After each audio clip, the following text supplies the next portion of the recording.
More from the third rail. I am from the podcast, The Empowered Man. Today I have something totally different from the other shows that I usually have. A debate. Patrick Bet David. Let me move this out of here. Okay, there he is. First of all, Patrick Bet David over here. He has a big platform. He's a multimillionaire. He holds a lot of debates and a lot of guests on his Value Mat podcast, and he's a lot of interesting guests, big guests, like the mafia. Everybody's in there. This week he decided to hold a debate between Muslims and Christians as a dialogue between Christians and Muslims, which is a great idea. It's a great idea for him to do that. But the problem for David is, I don't know who picked the people to represent the Christian side, because these are not they are Christian only in name. Their whole business and their whole stick is to make money. They have what you call a cottage industry of writing books, like for example, Daniel, what's his name? Spencer. Let me see his first name. Robert Spencer. He has written 27 books. Imagine 27 books. And out of those books, nothing on Christianity. It's all anti-Muslim. Muhammad did this, Muhammad did that. The Muslims are killers, they murders, they kill people, they do that. But he never one time bothered to write or to introduce Christianity to the people that he says that are evil and they are terrorists and whatever he wants to say. So it's a long video. Stay with me. It's very interesting. It's very uh, uh, um, it was a very good debate that you will learn something from it when you get into it. You understand? I'm doing right now something. I know that my mind is not here. I'm trying to set up something on the computer while I'm talking to you, but I hope you will stay with me and learn. This was very interesting, man. Very interesting subject, and I really appreciated David. What's it, Patrick? I think Patrick was sincere of what he did. He was not in it like to try to. Okay, now we got it. Okay, here's the problem with Patrick. The people that he invited to represent Christianity deal in Islamophobia. They hate Muslims. Yeah, Muhammad is this, Muhammad is that.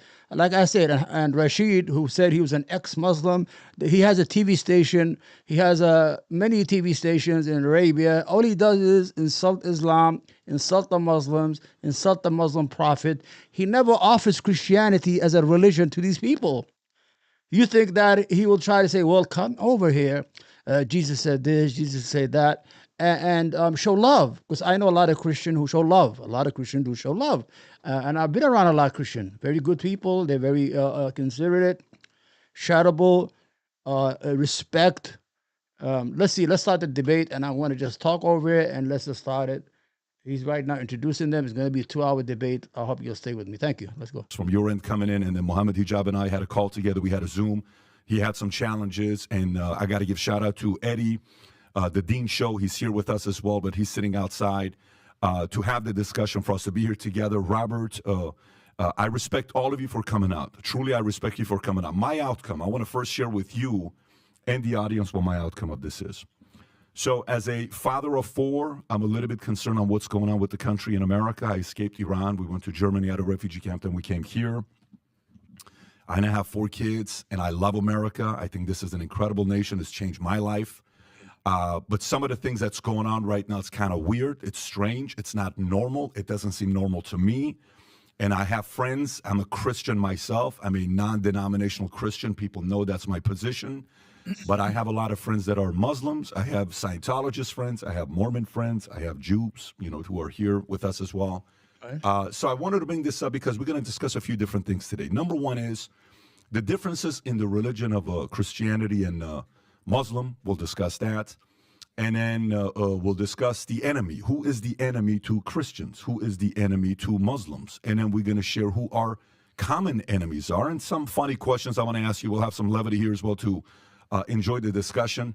And then there'll be an opportunity for you guys to also discuss with each other. This is not a debate. This is a discussion. Of course, there's going to be moments of debate and you giving your point of view. Remember, these two guys know nothing about the Bible. They never read the Bible probably the whole day. I'm going to give you some background. I used to debate Christians in the 2000s. I forgot a lot of things since I got sick. But I used to debate them. Once you corner the Christians who don't know anything about the book, the Bible, they start to make things up according to what they believe. Oh, well, that's what I believe. I mean, it was just a parable. It wasn't real. Jesus did not really say that. And they start to make up things because their religion is a freelancing religion now. It is whatever they want it to be. It is make it as you go. That's what it is all about. Honestly, I'm not trying to disrespect them, but this is these kind of guys, not the real Christians who are people of the church who know the Bible. People who are hypocrite and pretend to be Christians and not only making money. Look at the books. This guy has written 27 books against Muslims. This guy has a TV station. No, they're trying to kill me because I was a Christian and they're trying to kill me. Nobody's trying to kill him. Nobody even give a damn about him. Do you think really people care about that? Rashid left Islam.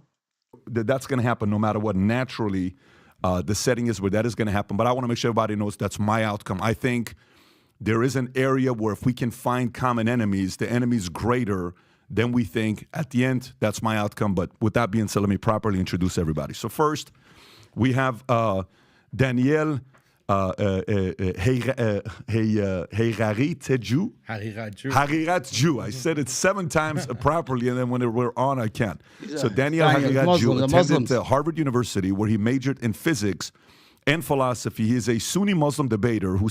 Look how educated the Muslims were. This debate was offside from the beginning. You both some people who are idiots who just hate this whole thing. Oh, Muhammad used to kill people. Muhammad was crazy. Muhammad got married to a 9-year-old. They just carry this thing. They throw these flashpoint conversation. They are like comics who have no new material. This stuff used to work 20 years ago, but a lot of people with the internet, they know about Islam. They know Islam is not a religion of hate. They have Muslim neighbors. They have Muslim co-workers. Those days are gone, but these guys have not changed with the time. Specializes in debating anti-Muslim figures. He founded MuslimSkeptic.com and teaches Islam at mosques and universities around the world. Thank you for being here. Thank you, Patrick. And he has a book here as well, The Modernist Menace to Islam. We'll put the link below as well, Rob, so if people want to pick it up, they can. And then we have Jake Brancatella, right, who is here with us. I was telling him earlier, I'm used to that last name more often with some of the friends we Italian, interview. by the way. He is the Muslim metaphysician, is a convert to Islam. He holds a BA in philosophy and is currently studying for a master's in philosophy and theology. Jake primarily debates. Oh, they're all educated. These people one guy went to Harvard University, the Muslims. One went to Harvard University. The guy has a BA in philosophy. They are very educated in Islam, Christianity, in life. The 2 guys that David got, I don't know if you wanted sensationalism, whatever, it didn't work. If you go look at the comments on the show, go and watch it. If you want to watch it with me, just read the comments. There are 33,000 comments. Maybe you'll find 2 comments that are pro these 2 idiots that he brought Christians and atheists, and is an active member of the Muslim Debate Initiative. Then we have Brother Rashid here to my right.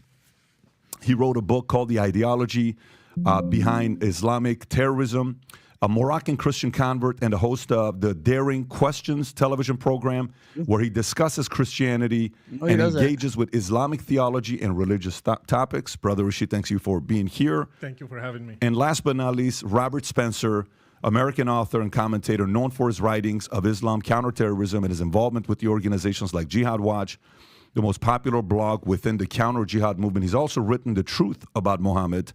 He's written a critical Quran, and also... This guy's a fucking racist, anti-Muslim. If you go to his website, Jihad Watch, he'll write anything. If a Muslim fell in front of a train, well, he was trying to stop the train. Anything. He's a hateful idiot. He has nothing. This his whole life has been 27 books. It's all anti-Muslim, against Muhammad, the Prophet Muhammad, against Muslims. Muslims are crazy, Muslims are killers. But not one book representing Christianity or trying to teach these Muslims or convert them to Christianity. This all about the grift. These are grifters. These are about money. Him and the other guy who's Moroccan who said, oh, my Arab say they're trying to kill me. This is a whole bit. Good. So his latest book, I think, is that the Critical Quran you have out here? Correct. And he's written a few other things. Rob, once again, thank you for being here as well. So what I'd want to do is, before we get started, and I have some comments and questions here. If you, just for some of the audience that maybe they don't know the whole story, we can start off with anyone on how you came about your current position right now. If you can take 30 seconds to a minute, given your background, and then we'll go from there. So we're going to start off with you. Robert, how did you go? I've read your story. Of course, I know your background. I watch a lot of commentary on you. How did you become the person that you are today? Well, you know how one thing leads to another. And I was fascinated with Islam and the Islamic world from a very early age because my grandparents actually are from the Ottoman Empire. They were Greek Orthodox Christians in what is now Turkey and were exiled during World War I for not converting to Islam.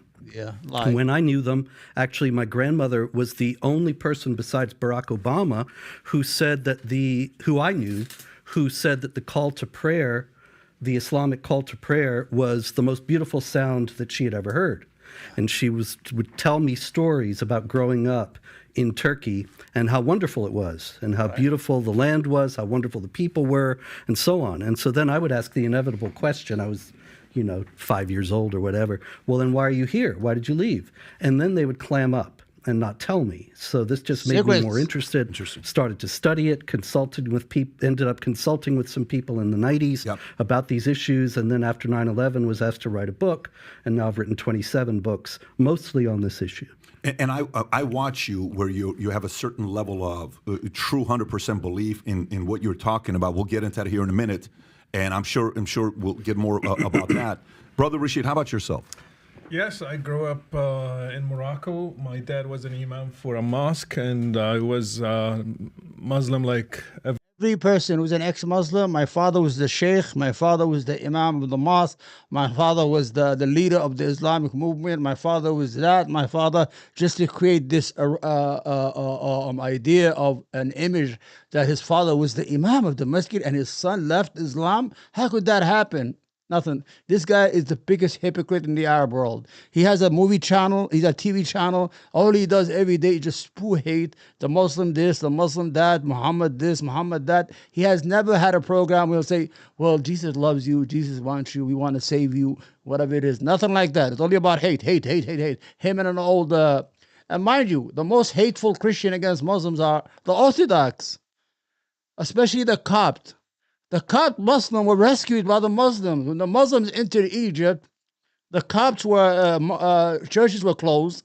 Their Pope was in the desert, exiled.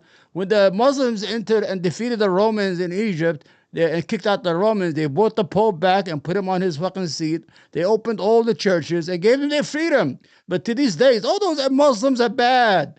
Every other Moroccan. At age of 12, I was listening to a radio program. That's when I heard about Christianity. And I started comparing between Islam and Christianity. I was fascinated with the person of Jesus in the Gospels. And I was shocked with the life of Muhammad when I compared it to the life of Jesus. Wow. Then I converted at age of 16, 17. Then I had to leave my family, actually. They rejected me. I lived as a homeless for... Okay, listen to this. He said that he left. He was homeless, okay? Later on, he's going to say he was rich. It shows you sometimes the lies don't last. When you lie and lie, the truth is the truth. But the lie is hard to keep up because you cannot keep a lie because every time you have to change it, you have to you forget what you said, certain things. But the truth is truth. You understand? There's nothing to remember when you're telling the truth. Right now, he said he was poor, he was homeless, he was on the underground. He's trying to create this image of being chased by the Moroccan police. They don't care. Morocco is a very open country.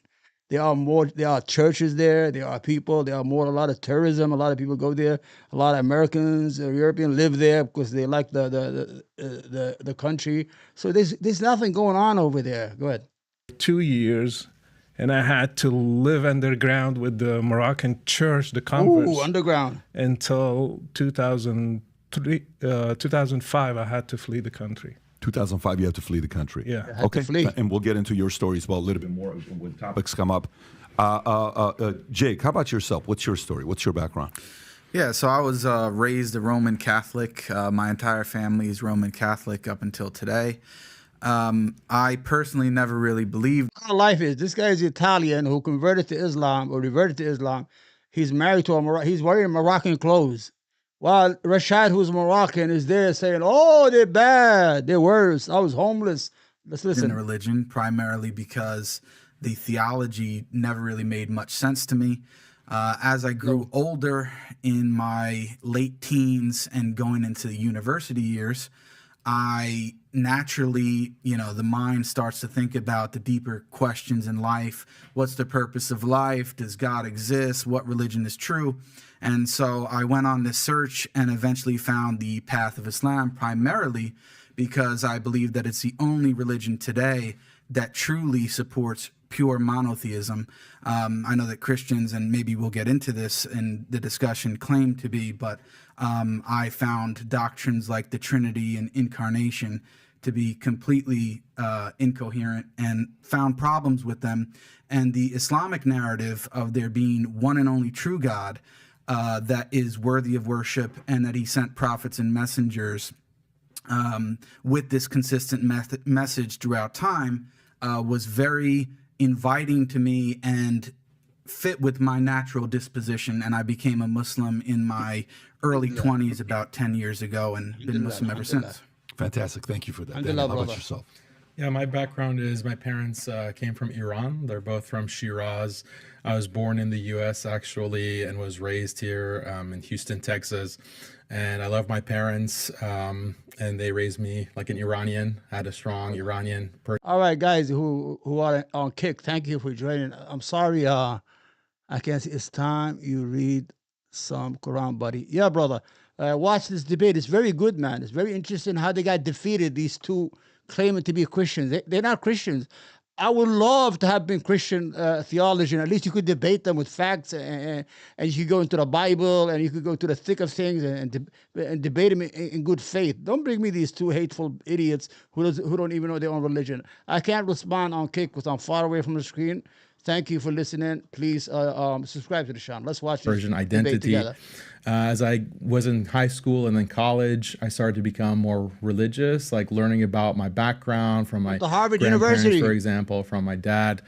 And I just became more religious, started practicing Islam. I became Sunni, so I'm from a Shia background. I became Sunni.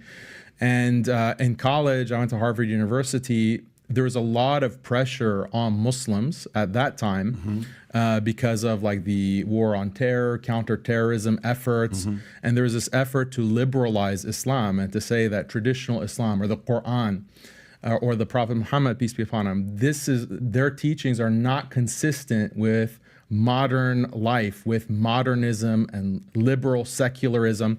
And this posed a conflict for me. Like, how do I reconcile a traditional Islam with liberalism, secularism, and these modern ideologies? Yes. So I went and studied philosophy, and I became critical of these ideologies like modern liberal secularism, humanism, atheism, these isms, and that's, the title of my book, basically, or a subtitle of my book, is critiquing these isms that I believe, and through my study, they're destroying humanity. Not just Islam, but just all of humanity is under threat from these isms that are destroying human society. I hope we can talk about that today. But I dedicated my career basically to promoting this message, teaching Islam, teaching how Islam solves many of the problems and difficulties that all people face in society, not just Muslims. I love that. Okay, thank you for that. Again, gentlemen, thank you for sharing your Listen, background. listen, let's get right into it. Listen how Robert, people what is your talk. biggest challenge People with with people the of faith. religion of Islam? What's your biggest challenge with it? You mean the biggest difficulty I see in it? I would say the biggest difficulty, because to me, I see it from a few different places. Now, since you mean the biggest difficulty, the question was very, what's the problem you have with Islam? This guy, let This him is go. right. One, there's faith, meaning none of us have gone to heaven to see what heaven's going to look like. We're all taking a risk. All of us here are taking a risk. Either we're all going to be right, either we're all going to be wrong, or either one of us is going to be right, meaning one group's going to be right and the other's going to be wrong. But we don't know. That's faith, that's prayer. Of course, we've had great experiences in life to say, I had a connection with God. I had a moment with ... And then that's individual to us, right? So to me, it's faith, it's religion, it's enemies, it's common enemies, it's the challenges that's going on in the world, specifically with America as being for the longest time the greatest country in the world. what is affecting that, and then there's a few other things that we'll talk about into as well. So, but for me, it's more from the standpoint of when you've said you've read the Quran dozens of times, you've studied it, you've written about it, you've talked about it. Even I think the government used 2 of your books in 2011 that Wire talked about, right? I don't know what the 2 books were. I think one of them was about Prophet Muhammad, and So your background, you've been in this world. What is your biggest challenge and differences with the religion of Islam? Well, probably the main thing is the sanctification of violence and the idea that God will bless and even calls upon the believers to commit acts of violence under certain circumstances. Like Rashid here is an ex-Muslim, and so under Islamic law, as it's traditionally and classically formulated, he would be put to death. Muhammad said, anybody who changes his religion, kill him. And it's still the position of all of the schools of Islamic jurisprudence. What do you think the Roman Empire did when it became Christian? They used to crucify people. When people, okay, let it go. Sunni and Shia, that the apostates should be put to death. Now, obviously, this is not something that means that every apostate has to always go around watching himself, because you have to have somebody who's willing to do that. But those who do it, they think, well, now I have done something that Allah has commanded, and He will bless me for doing it. And me, myself, because I was standing up for the freedom of speech, 2015, Pamela Geller and I put on in Texas a Muhammad art exhibit and cartoon contest. So if you know that Muslims don't like people to disrespect their religion, why would you go hold a place where you bring people to paint the prophet of their religion and try to disrespect them? Ain't you antagonizing them? Ain't you the one who's trying to make them hateful of you? I mean, why would you do that? Just go to the church, worship Jesus as your God. Nobody's going to bother you. And the Muslim, let him go to his mosque and let him worship God. There's no need to you to go and draw things and try to entice people or try to antagonize people. It doesn't make any sense. I don't understand these people. And it was actually, we featured a lot of classic Shiite Persian art depicting Muhammad, as well as contemporary art that was from a more critical standpoint. And a couple of jihadis came from Phoenix, key members actually of the Islamic Community Center of Phoenix. One of them was featured in a recruitment video for them, and they tried to kill us. And so I actually would be also under a death sentence just for drawing Muhammad and for sponsoring people who do, which I did not in order to cause gratuitous insult, but to defend the freedom of speech and freedom of expression, which is the foundation of any genuinely free society. All right. Daniel, what would you say to that? What's your response to that? Yeah, so just a few points here. Number one, it's interesting how we want to talk about Islam as a religion, but the religion is 95%, like what Jake mentioned. It's about worshiping God, being devoted to a righteous way of life, loving your neighbors, taking care of your parents. That's what 95% of Islam is about. Yes, there are criminal punishments, which we're going to discuss. There is conquest, there is war theory, there's all of this in Islam. But it's interesting how when a conversation is about Islam, we focus on that 5% instead of the 95% of what Islam is about. We don't see this kind of double standard with like Christians. So if you have someone like Matt Walsh is a traditional Christian.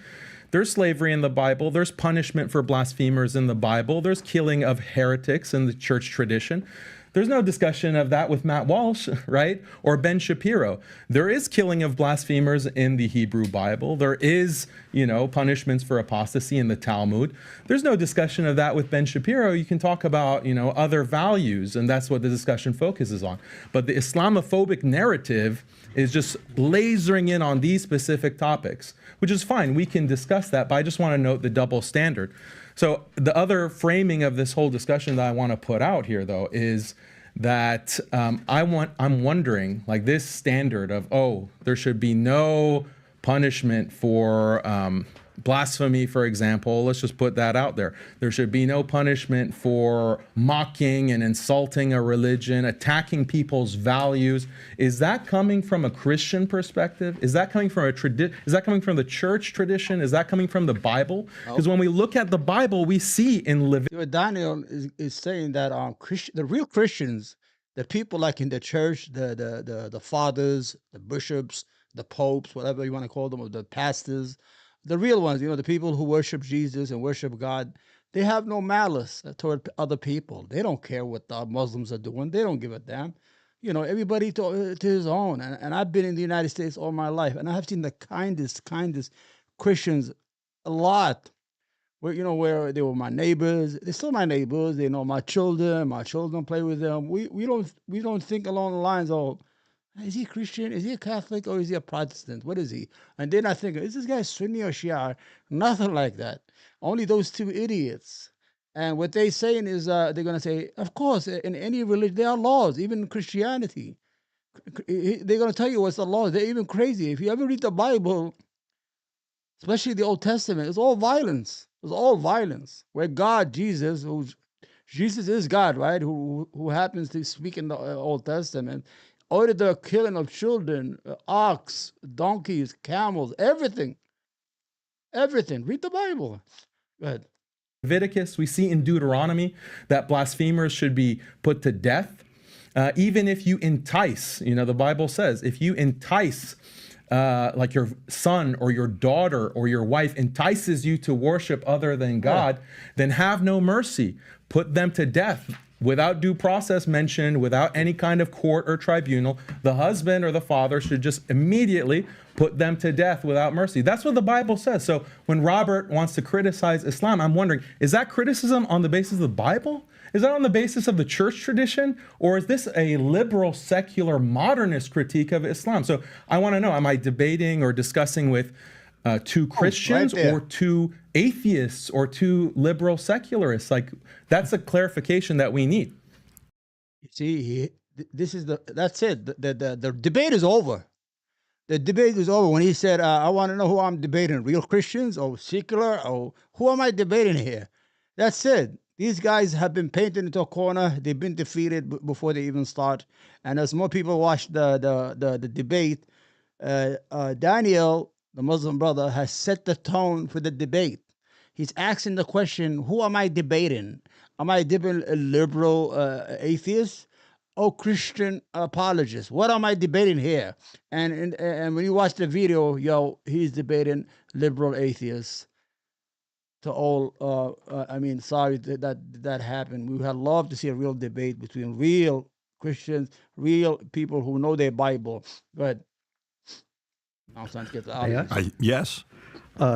This is a very important clarification, and there are a couple of distinctions that have to be made. One is all of your examples from Christianity are from Old Testament law, which if you had studied Christianity... See, this is a problem with the Christian faith. Especially they don't want to get they don't want to they don't want to show they don't see the Old Testament as concerning them. They want to get away from the Old Testament because the Old Testament has all the bad stuff: sexuality, rape, incest, murder, killing children, everything. Is mayhem in that Bible. So they have this issue. They're always gonna have to try to get away from. It's like a person getting away from his past. Let's say a person has a criminal record. He's always trying to get away. He has felonies, all that. He's like, oh, well, I did those felonies a long time ago, so they don't really matter. But it is. They do. You did them, didn't you? So he's going to try to distance himself from the Old Testament. Once he tried to distance himself from the Old Testament, he is actually distancing himself from Christianity. Because if you don't recognize the Old Testament, then you don't recognize Jesus, because Jesus is the God of the Old Testament according to Christians. Very simple, guys. Go ahead. Christianity, you would know there's no sect of Christianity, no school of Christian thought, no tradition within Christianity that holds that Old Testament law applies to Christians for all time. As a matter of fact, it never did apply.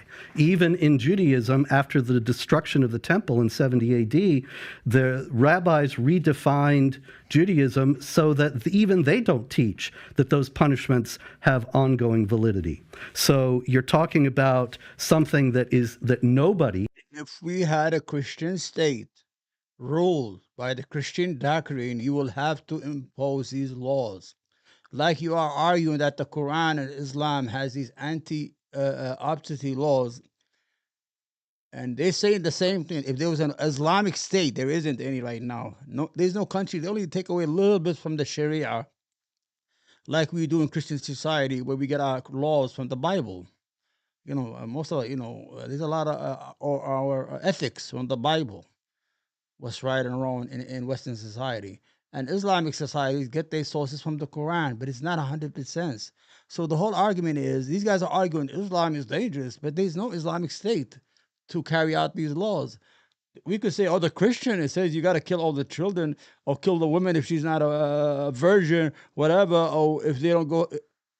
In Christianity, according to the laws, if you don't hold Sabbath, like I think it's Saturday or Sunday, whatever it is, if you don't stay away from working, whatever it is, Saturday, you could be killed for that in Christianity. So are we the Muslim walking around and screaming, look at the Christians, if they don't do Sabbath the right one, they're going to get killed, because there's no Christian state to do that. You understand? But these guys, it's an argument, it's just a hateful argument.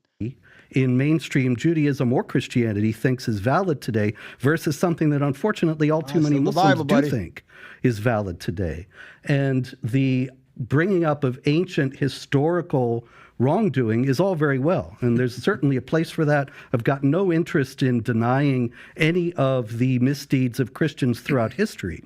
But the problem that we have in Islam is that these passages of the Quran that are problematic, passages of Muhammad's traditions that are problematic, they are still considered to be in force by very large numbers of Muslims, such that all the major terrorist groups around the world are Islamic groups, and you don't have any Christian terrorist groups. We have terrorist states. We bombed Iraq for no reason, man.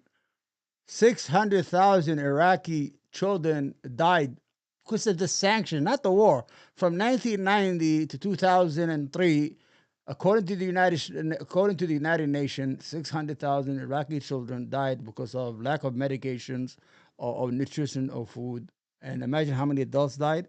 So, but we don't count those people.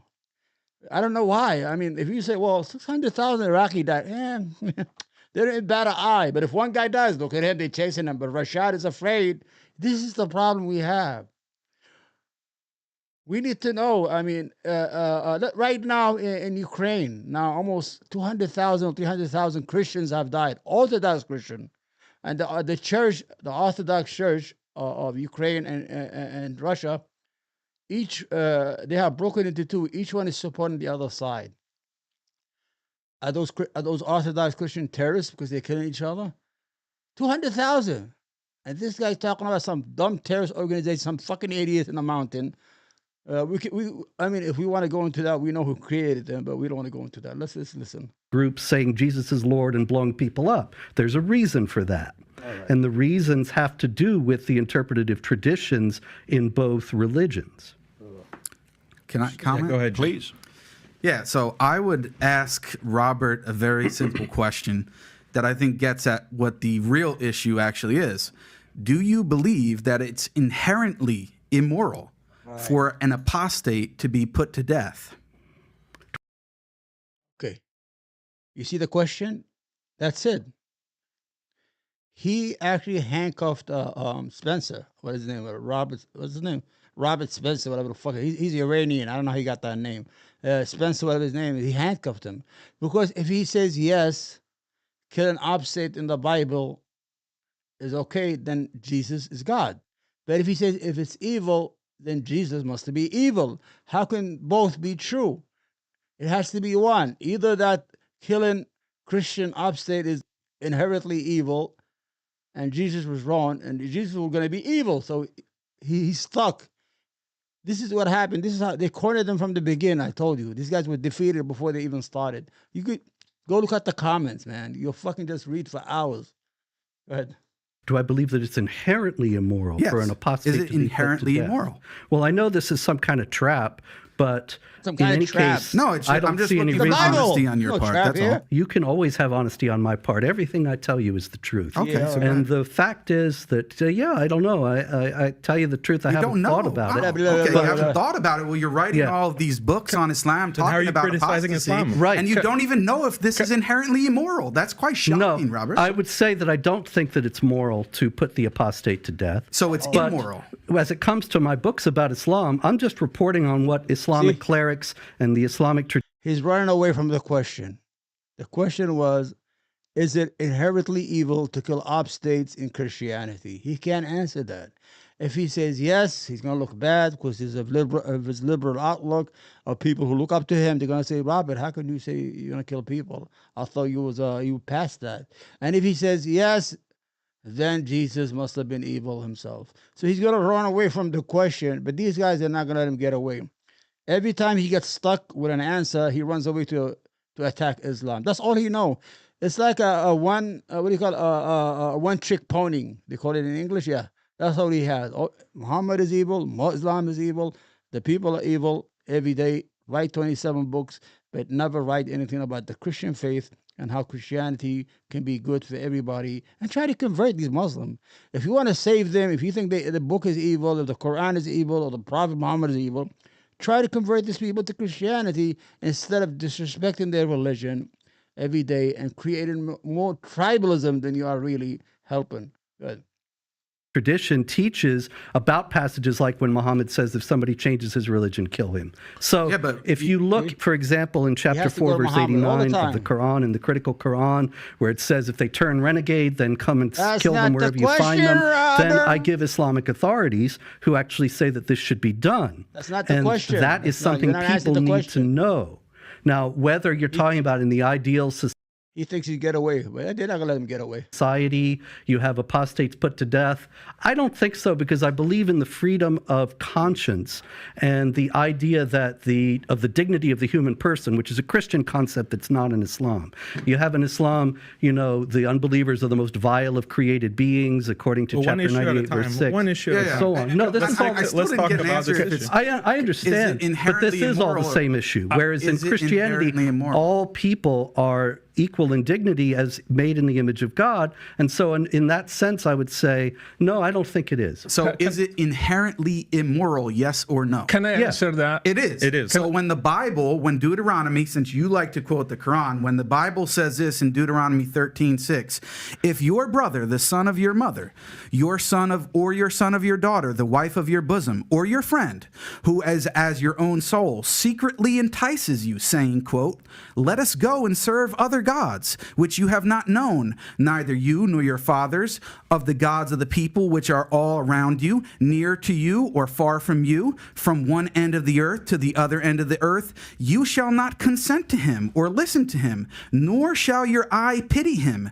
nor shall you spare him or conceal him, but you shall surely kill him. Your hand shall be first against him to put him to death, and afterward the hand of all the people, and you shall stone him with stones until he dies, because he sought to entice you away from the Lord your God, who brought you out of the land of Egypt from the house of bondage. So all Israel shall hear and fear, and not again do such wickedness as this among you. So Yes.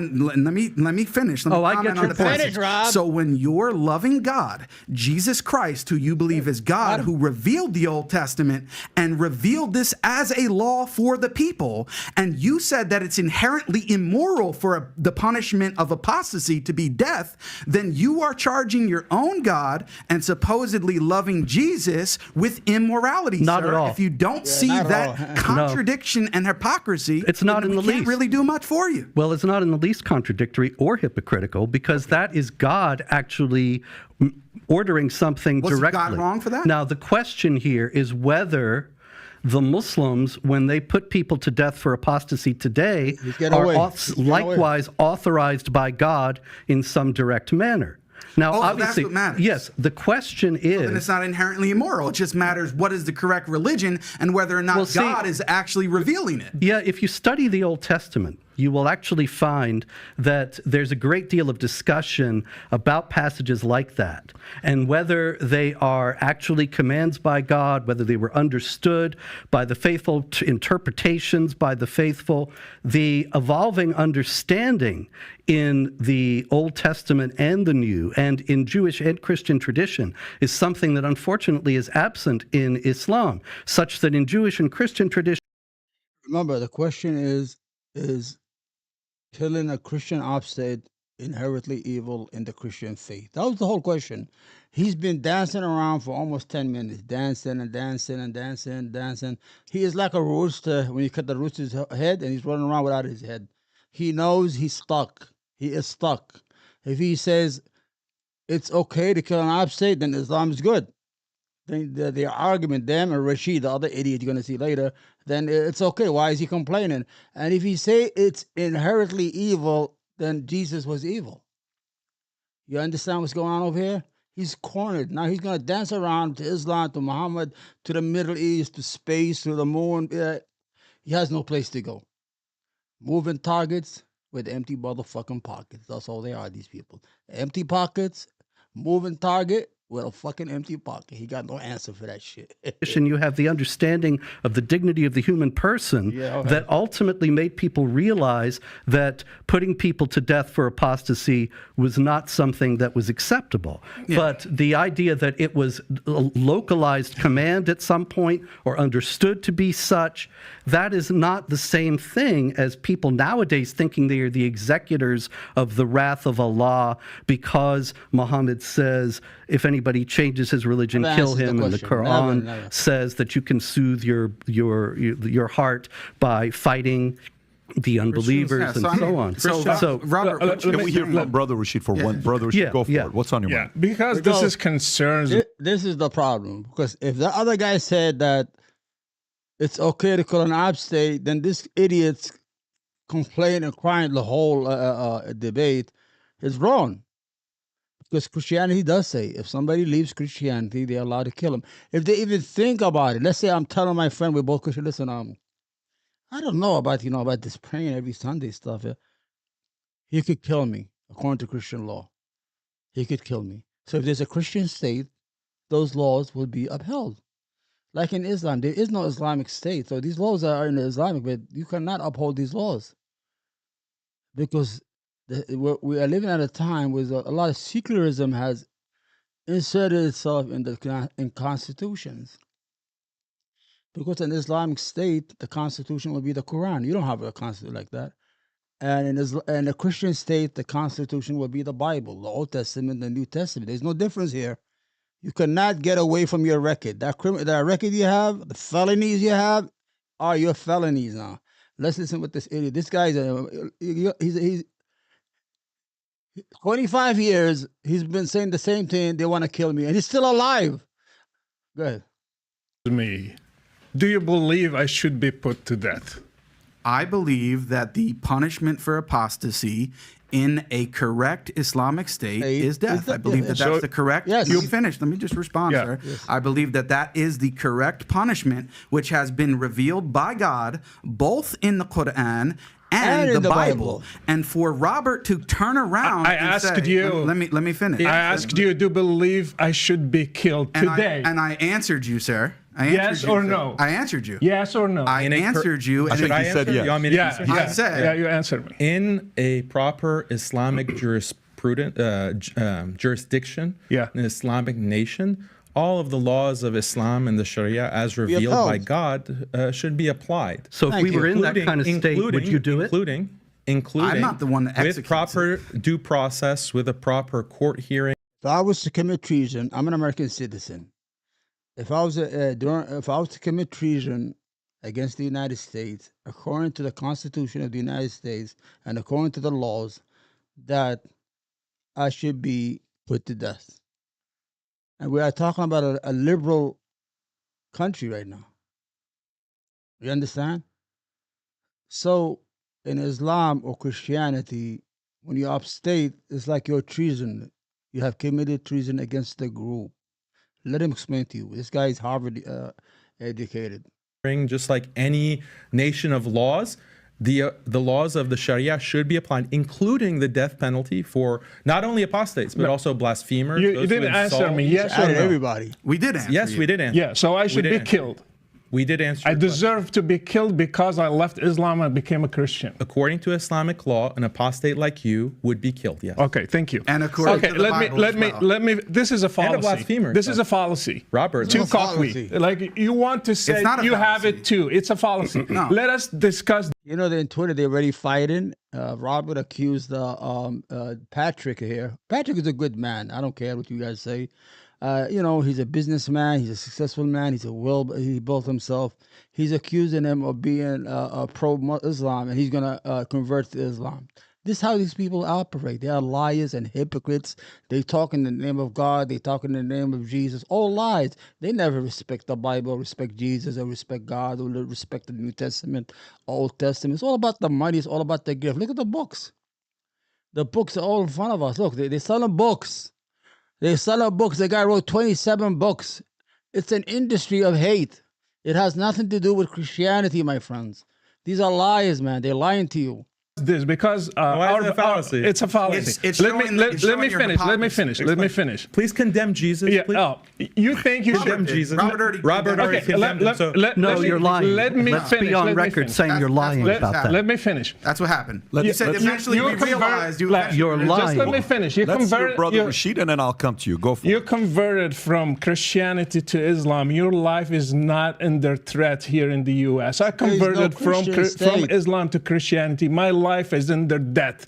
That's So how the come you're difference alive? between Christianity and Islam. Okay, so let me ask you this. Yes. I got a question for you guys. I'm a data guy. I'm a finance guy. Okay, what's How his many question? Christians have died going from being Christian to Muslim? How many Muslims have actually been killed or died going from being a Muslim to a Christian? There's no data on that because these See the answer? There's no data on that. Of course, it should be data. You got Human Rights Watch, you got Amnesty Internationals, and if you do execute people for being an upstate, it has to go to a court. They have a court. It has to be a process, a legal process where they put you on trial. They bring witnesses. You have to have a lawyer. It doesn't happen just like, oh, take him to the backyard and cut his head off, that idiot. It doesn't happen because there isn't any. Watch when they ask Rashad. Oh, one guy maybe in Brooklyn, New York, one guy maybe in Manhattan. It's all lies because there isn't any these days. They do not apply that laws. They don't. The governments don't care. The only time they care is if you revert. If you let's say you convert to Christianity, maybe in Saudi Arabia, and you go in the middle of the square with a microphone to the Muslim. You are going to go to hell, all of you Muslims. You're going to go to hell in Jesus as well. Yeah, you're gonna have a problem.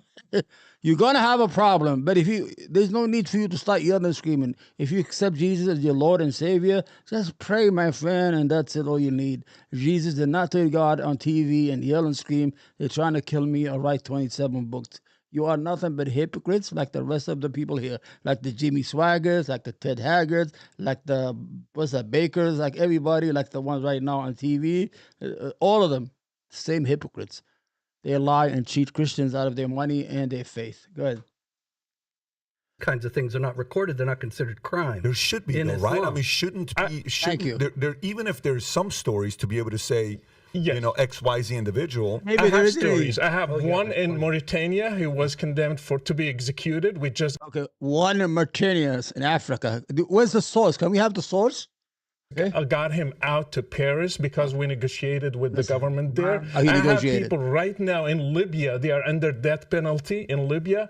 I have people. Libya right now is in free fall. There's a civil war. Everybody's under danger. He's making this shit up. There's nobody. I'm telling you, as a Muslim, as an American Muslim, as a person who lived in the Middle East almost all his child life, and I go back and forth. You go to any capital of the Arab world, the Muslim world, they're happy to see foreigners. You know why? Because they want the money. They want people to come, spend the money, take pictures of the mountains or museums, whatever, and go back to their country. Everybody's laughing. They're joking around. They exchange gifts. There's nothing happened. I've been living in the United States all my life. I'm an American citizen. My children are American citizen. We never, ever in my mind thought that our neighbor, there's something wrong with our neighbor because they're Christian. Because we don't care. because religion, at the end of the day, is a private matter. I mean, you don't have to go and scream at the square. You understand? People who got killed in Jordan, for example, because I do my show, people contact me. I have people who got killed in Jordan. Their parents killed them because of they became Christians from a Muslim background. Where's the We source? have people in different places in the world. In the Muslim community, they kill them, and if they get to flee, that's the best outcome. I got a question.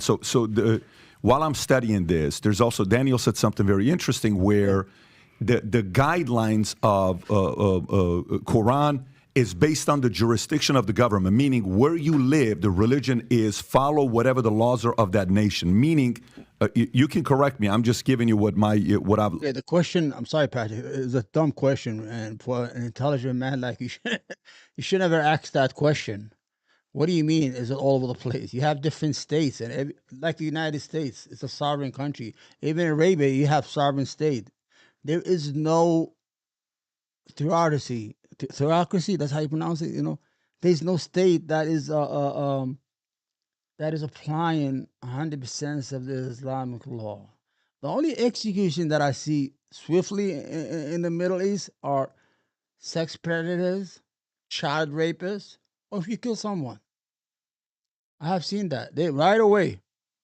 I actually witnessed a person who raped a 6-year-old girl. They caught him, and they 6 months he was dead. They killed him right in front of the whole city. That's it. Looked into. Does this mean these rules apply no matter where you live? Is that across the board, or is it's more stricter in certain Muslim nations than other Christian nations? Islam is to be applied forever on every place since the time of Muhammad until today. So Muslims are just seeking to be a majority one day, and if Muslims are majority today, these two brothers will witness my. Okay, hold on right now. I want you, please to remember, if you watch this channel, please watch. He's saying that the Muslims are trying to be the majority right now. Later on in the show, he's saying there is no majority. The Muslims are leaving Islam. That there's only the guy in his mosque. You cannot have both. You cannot be poor poor in the beginning of the show and rich in the middle of the show. You can't say that Islam is trying to spread and take over the United States. At the beginning of the show, at the end of the show, we said there are really no Muslims at all no more. Everybody's leaving Islam. You cannot help. This is the hypocrites. The hypocrisy. When you're telling the truth, what is that? You have nothing to remember. This is what prosecutors say. You know, prosecutors in court, they say when you're telling the truth, with the truth, there's nothing to remember. With the lies, you have a lot to remember. Yeah. Killing in front of people, and they will be happy cheering the crowds that I was killed. So Islam is if to the be. West became majority Muslim today, you would be killed. He's been saying this for 25 years. He has his own TV channel. He's been making money off of this. You know what he said today? I read his Twitter. He said, "Well, I already did my job in the Middle East. I have to do it now in the West." He saw this money to me. He came to Volument. He saw David Patrick making all this money from this. He figures there's a market for him. The problem is he has no material. He's like a comedian. You see those comedians that never left the towns or never became famous, and they never change their jokes. The same jokes until they die. This is the same thing. You need new materials, Rashad. Be killed. Sharia is to be applied everywhere, every time, and that's the biggest difference with Christianity, because Jesus came and he stopped the Old Testament. He stopped he didn't stone the lady who committed adultery. He said in the law, tooth for tooth, and he said, no, you turn the other cheek. Jesus says, I think is in Matthew 9:27 or one of those. Do not think I have come to. Do not think I have come to change the law, but I have come to uphold the law. What law is he upholding? He's the Old Testament, because Jesus did not make any laws. Jesus never made anything. Jesus never made even one law. Why? Because he was sent to the Jews. They already had laws. He only came to confirm those laws and to affirm those laws. Christians did not make any laws. Nothing. You understand? Let's continue. Sheikh, Jesus stopped the Old Testament. They don't have a New Testament in Islam. They have worse than the Old Testament. They have something that Muhammad never corrected. So today we have to do jihad. Today we have to kill the apostate. Today we have to. Where are the wars happening in the last 100 years? The jihad or or Western society? 20 million people were killed in World War One. 70 million people were killed in World War II. We threw 2 nuclear bombs on 2 cities while people were going to work and their kids were going to school without even batting an eye. We went to war in North Vietnam, in North Korea, 2 million dead. Vietnam, 3-4 million dead. Iraq, almost 1 million to 2 million people dead. Wherever we go, there is violence and death. Do we say do we attach that to Christianity because America is the leadership is Christian? No.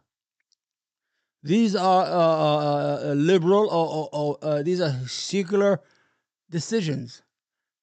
But when you look at the numbers, you cannot compare.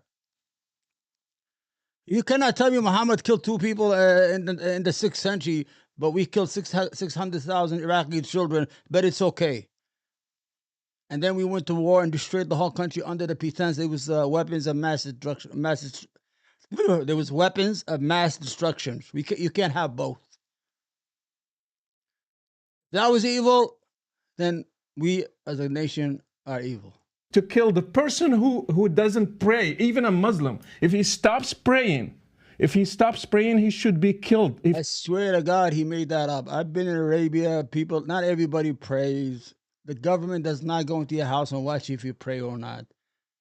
Because in Islam, you don't have to go to the mosque every 5 times a day. They usually go on Friday. Nobody forces you. Nobody. You know what I'm saying?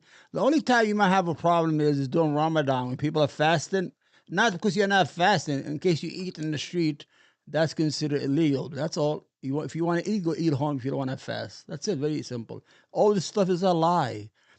He's just using shock. He's trying. This is the first time he's been on an American TV, not TV, an American platform. He's been 25 years selling his hate on Arabic TV. So he's using shock and awe. They're trying to kill me. They're gonna kill my wife and children. Come on, man. As mafia. If he has no excuse, he should be killed according to I'd Islam. like to give them a chance to respond. Daniel, what would you, because the point I think you were making was how that maybe doesn't apply based on what the countries are. And then he makes a good point about saying, but if U.S. eventually becomes majority Muslim, then that could be the criteria that we have to follow in U.S. What's your response to that?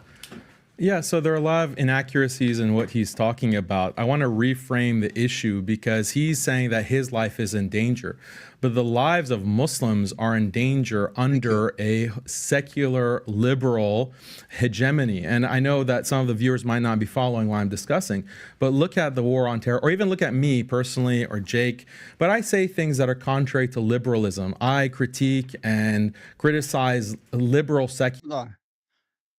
President Barack Obama killed thousands of people with drones attack.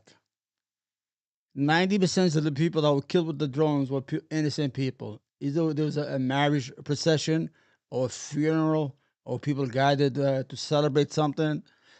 Imagine 90% of the people that the drones killed in Afghanistan and other part of Yemen were just people celebrating a birthday, or celebrating a wedding, or mourners.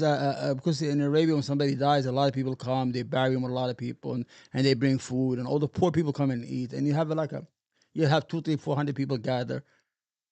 So, so who's in danger here? Who's being killed under the crosshair or under the scope of liberal democracy? Go ahead, Daniel. Secularism. What is liberal secularism? It's this philosophy that came out of the Enlightenment, out of the 18th and 19th century in Europe, and it was imposed on the entire globe by force through colonialism, through imperial wars. And the idea of liberal secularism.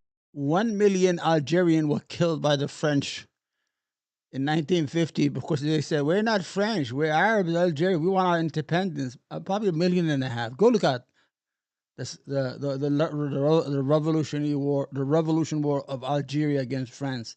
1 million Algerians were killed 60 years ago because they wanted the French to leave their country, but the French said, "No, you're not." Good.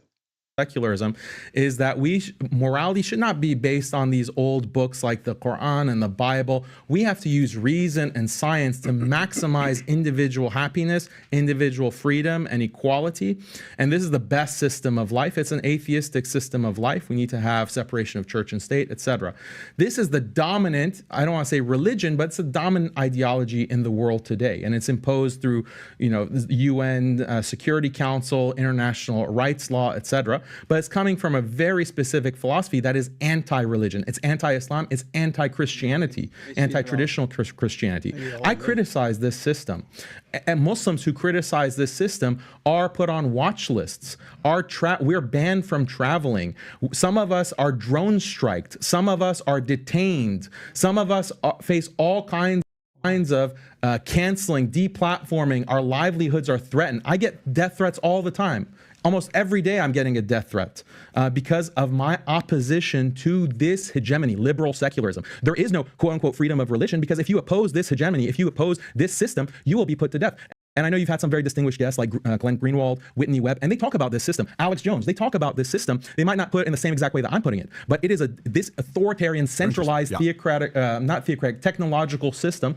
And yes, plenty of people are getting killed. What was the Iraq war about? What was the Afghanistan war about? How many millions of Muslims were killed because of those invasions? What were those invasions justified on the basis of? It wasn't on the basis of the Bible. I wouldn't put that on Christians. I would put it on spreading freedom, spreading democracy, spreading liberal values and quote unquote women's rights. That's what millions of Muslims in the past 20 years have been killed for, slaughtered, genocided because of this ideology. So yes, Muslims are under threat. Muslims are far more threat than, the few Christians here and there that might leave Islam to become Christian. Go for it. Well, in the first place, when it comes to secular liberalism, Daniel and I are completely in agreement. We're both against it. We both see that it's evil. And in that sense, you were talking about working together, finding common ground. That is the common ground that we have. The idea of the invasions of Iraq and Afghanistan were completely wrong, based on false premises, false assumptions, based on the idea that they could bring democracy to the Islamic world. It was never going to happen. And I was warning about it before it started, but was not heeded. But the fact is that, and also when it comes to death threats, we could probably have a contest and see, but I get them many daily, mostly from Muslims, but not always. And the left is increasingly unhinged and out of control. But if Daniel is positing that Islam is somehow the alternative, then I would wonder, how is it that all the Muslim politicians in the United States, including an obvious publicly Sharia adherent one like Ilhan Omar and Rashida Tlaib as well, Keith Ellison, Andre Carson, the publicly Muslim Quran adherent politicians, and yet they're all very far on the left, and they're aiding this secular liberal monster that Daniel so rightly opposes.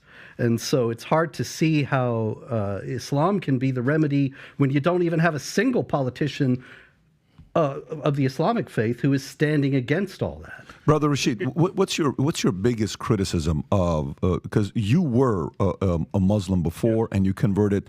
What was your biggest reasoning for doing so? My biggest reasoning, and I want to comment on a point that I forgot to comment last time. Our brother, he said the 5% of Islam we're focusing on. Right. If you have this glass of water and you have 95 for it is water, but 5% is poison, it's going to kill you. So this is exactly what we have with Islam. Yes, you can talk about God, you can talk about worshiping, but how about violence against people like me? How about violence against Christians and Jews? You are ordered to wage war against them. That's what happened to my ancestors in Morocco. Berbers, they were Christians, they were executed, they were enslaved. That's what happened to people in Egypt, in Iraq, in Syria, and even in Europe. How about that? How about people who, for example, against women, Islam against women? And women we should note that they endorsed the death penalty for apostasy right here. Yeah. So it's not like let me just finish. As does Jesus Christ. And against women, women should be beaten if they disobey their husbands. My mom was beaten, my imam dad. When I asked him why, he said, it's in the Quran. You cannot object to that. They cannot object to it. It's in the Quran. It should be applied. It's a permission for men to beat his wife. It's in the Quran. It's the word of Allah himself.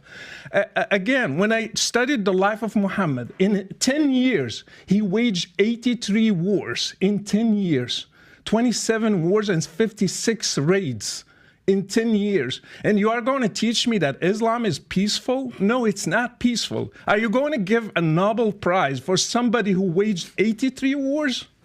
No, you will not. And another thing, Muhammad is not a role model. Jesus is. Muhammad, he had many wives, 11 of them. One of them, she was 9 years old. He was 53. I am 50. I cannot marry a girl that has 9 years old. You cannot. Let me tell you something about that. We can respond to that. That's the only thing they have on. Oh, Muhammad got married to a 9-year-old. In 1870, in the United States, 37 states, the age of marriage was 10 years old. And in the state of Delaware, the age was 7. The reason that people used to get, in Europe before the 6th century, they were 6 years old. The reason they used to get married early, because girls, once they get their period, they mature faster at that time. Because they didn't live a long time. The average age was like 35, 40. You get one time 60, well, if you're lucky. That's the only thing they got on him. What's more? That's abuse, and Muhammad did that. Can we do one issue let me finish this. Sex. He raided a Jewish tribe. Yeah. He killed the whole family of a newly bride called Safiya, and he took her as a wife the same time he was returning to Medina. Would you put that as a role model for me today in the 21st century? He had another wife called Rihanna. My daughter, her name is Rihanna. I named her specifically for that. He took a Jewish wife, Rihanna, and he did sex with her, not with her will. He did against their wills. All these ladies. All lies, are you going to put him as a role model? You cannot compare Jesus with Muhammad. Jesus never killed a person. He never killed an apostate. He never waged a war. So he was a role model for me. That's Let me answer that. Why did Jesus never made wars?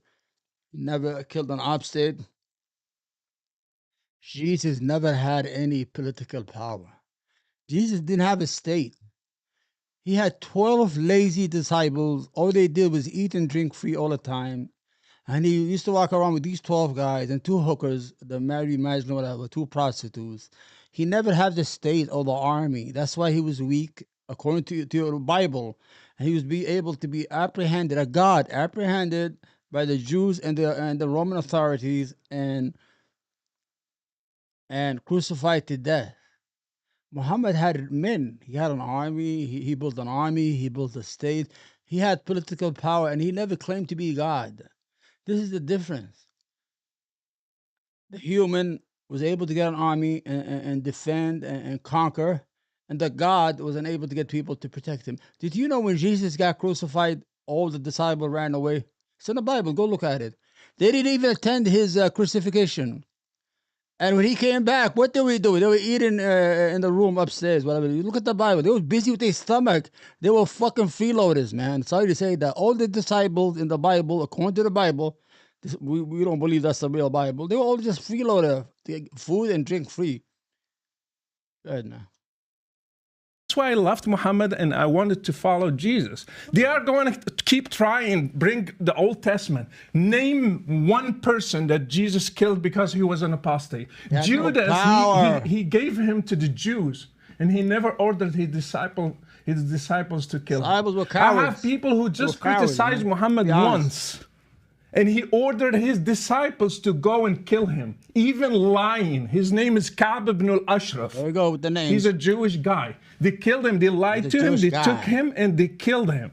He even encouraged a guy who was blind. He killed his wife. He had 2 kids, and he killed her. He came to the prayer and he said, It has nothing to do with the debate. He's just making shit up. Blah, blah, blah, blah, blah, blah, blah. That's what he's doing. He thinks he's going to win the debate. He's not. Go look at the comments. Go look at the comments. They actually called him crybaby. Some of them called him a liar. They didn't even- Muhammad praised the guy for killing his own wife just because she criticized Muhammad. So these are the rules that they want to apply today. If we criticize Muhammad, we should be killed. Like what happened with Charlie Hebdo. Do you think those people, they just killed the people who drew the caricature for Muhammad just because like that? No, because it's written in Islam that they should kill people who criticize Muhammad. So Islam is a big problem. Even the 5% can kill whole humanity. Can I have a response? Please go for it. And I want to comment on what he said and also Robert's remark about us endorsing the punishment for apostasy. Yes, we do. Why? Because our claim is that we are actually faithful to our scriptures. You guys are not. You want to avoid the Old Testament, and I want to give you an analogy, Patrick, because you're a business guy. You have many businesses, okay? And you have policies that you have to put in place based on social interaction in the workplace and all that kind of stuff. Now, you may make amendments to those policies based on new data, new information, how things are actually going based on those things that you put in place. Now, when you do, right, and this is the analogy between the Old Testament and the New Testament, are you willing to say that, well, yeah, thinking to myself, yeah, Pat, yeah, you were wrong, actually, when you said it was okay to do such and such. That was actually wrong, and you then put in the correct one. With the Bible, the problem that you have is the same one that you want to talk about, the loving Jesus Christ himself, which we also adore and respect as a prophet, is the same one that you believe is God and revealed the Old Testament. And you can't get out of that. So when your God, Jesus, revealed at that specific time, as I just read the passage, and I can read you plenty more, where he says to kill babies in war. Is it okay to target infants in war and kill babies? Is that inherently immoral? The problem that you have is if you go on, and this is why the argument is so important. It's not a tu quoque just as a fallacious argument. It's checking for your consistency as a Christian, whether or not you're actually faithful to your own text and tradition. And the reality is you're not. Why? You have 2 options. If you condemn it as inherently immoral, then the whole Bible's gone. Because if you believe that those verses in the Bible were revealed by God, then you're saying that God is immoral. Patrick's like, what? Who brought me these idiots? Because Patrick is a Christian. He's a good Christian man. He's like, who got these idiots? Who got these dumb Christians thinking they're Christian? They come here just to sell their books. Good. The brother's here. He's Italian. He's Muslim. He came prepared. They're not playing no games, no lies. They were not hiding nothing. And the people who watched the debate knew they were honest. No deception, the Bible was the Bible, but the Old Testament is the Old Testament. But we are the New Testament. But the New Testament is not the Old Testament. But it's like, happening. Who's on first? Who's on second? Second, who's on first? Jesus. Is Jesus on first? No, he's on third. Then who's on third? Jesus. How can he be in third base? Good, man. You guys probably don't understand that. You're too young. Moral. And on the other hand, if you say that it's not inherently immoral, but God changed the law at this time, then most of your arguments lose the force that they have against Islam, because you can no longer argue that it is inherently immoral to punish an apostate by death and all of the other things that you want to tack on. This is why it's so important. It's not a fallacious argument, and the reality is we want to stick to our text and our tradition, and for the most part, we would argue that the Christians have abandoned them in favor of secular, liberal, moral ideologies. Let me have Daniel respond, and then I'll come to you. Go for it. Yeah, so there are a lot of things that we need to respond to, because he's just listing every grievance that he has against Islam. Right. We have to take it step by step. But just on this point of violence, I think Jake makes really the crucial point. It's that Jesus, according to the Christian belief, Jesus is the God of the Old Testament. And he's the one who's commanding Moses, for example, to ethnically cleanse the Canaanites or the Amalekites or all of these other tribes, and to conduct conquest and war, to take girls as slaves, to take virgins as slaves. This is in the Old Testament, sure. So Christians have to deal with that moral problem. A lot of Christians, unfortunately, they just throw the Bible under the bus. And, how is that justified? But it's not just the Old Testament. It's also the New Testament. The New Testament also endorses slavery. The New Testament also has the book of Revelation, where Jesus is going to come, which, by the way, Muslims also believe that Jesus is the Messiah. He is the born of the Virgin Mary, and he's going to come as the Messiah to establish God's kingdom on earth. Muslims also accept and believe that, and we're anticipating that. But he's going to be very violent. It's going to be a very violent affair, and that's in the Muslim tradition and the Hadith, and it's also in the book of Revelation. So Jesus is also very violent. And then finally, you have canon law. You have the church tradition. So if Robert wants to denounce canon law, because when you have canon law, it has slavery, it has a marriage age of 12 years old in canon law, it has punishments for blasphemy, it has even striking the wife, the disobedient wife. That's found in canon law from Gratian. So I believe that Robert is an Orthodox Christian. If he wants to denounce canon law and denounce his own tradition, he can denounce that. He can denounce Jesus himself. He can denounce the Old Testament. He can denounce the Bible, the New Testament. That's fine. That's fine. He says that, our religion adapts. Our religion changes. But that's actually the problem, Patrick. When we're talking about wokeism, when we're talking about, like, if you can say that, that's the Old Testament is for those times, it's not applicable now, right? That's the argument. The violence, the killing of blasphemers, that's for old times. We've changed, but Muslims are not willing to change. I say, yeah, Muslims are willing to stand by revelation. The problem with a lot of Christians, not all Christians, a lot of Christians, Jews, Hindus, they all have these practices in their books. Buddhists, they all have these practices, and they're pressured to change and update. And so why, if you can get rid of the conquest and the violence and the punishment for apostasy, why not just get rid of the prohibition of, like, cross-dressing, the prohibition of homosexuality, the prohibition of drag queens? Why prohibit any of that? Like, maybe times are different. Maybe we need to adopt drag queen story hour in our church. Maybe we need to adopt, all of these woke practices. Why not? And Robert, here's what I would say. You're making a very good argument, and I can totally feel where you're coming from as well. Obviously, just so everybody knows, have we ever had a conversation together prior to this debate? I just want everybody that's watching. Have you and I ever spoken? We just met. Have you and I ever spoken? No. Have you and I? No. I did that intentionally. Because I wanted to be the first interaction we have where it's not like, this topic, do you want this, do you want that? And nobody was given additional topics or what. You just kind of came in, we're going to talk, we're going to have this discussion. Again, I respect you guys for doing this. I think the part I agree with Daniel, and it could be a leak, it could be a flaw, or it could be a strength as well as the following. What I'm noticing between the two faiths is one seems to be more intolerant, and the other one's more tolerant. Let me unpack that from my perspective. For the longest time since I since I started praying September of 1997, I've prayed for four things: courage, wisdom, tolerance, understanding. The last 6 months, I've been having a hard time praying for the third thing, which is tolerance. And the reason for it is because I think Christians are becoming way too tolerant. Now, the standards could be extreme. Somebody could be watching and saying, guys, what are you talking about? You mean to tell me you're okay to hit your wife and do this and do that and apostasy and all this stuff? That's ridiculous for you to think that. And then you may say, well, look, we're at least staying committed to our faith. They're not. They're picking and choosing what they like, and they're not. That could be the argument. All I'm saying is that's their argument, what they're saying. Yeah. But then the other side is when you're saying what you're saying, stats came out right now as well about Pew Research on statistics on Muslims' view on LGBTQ.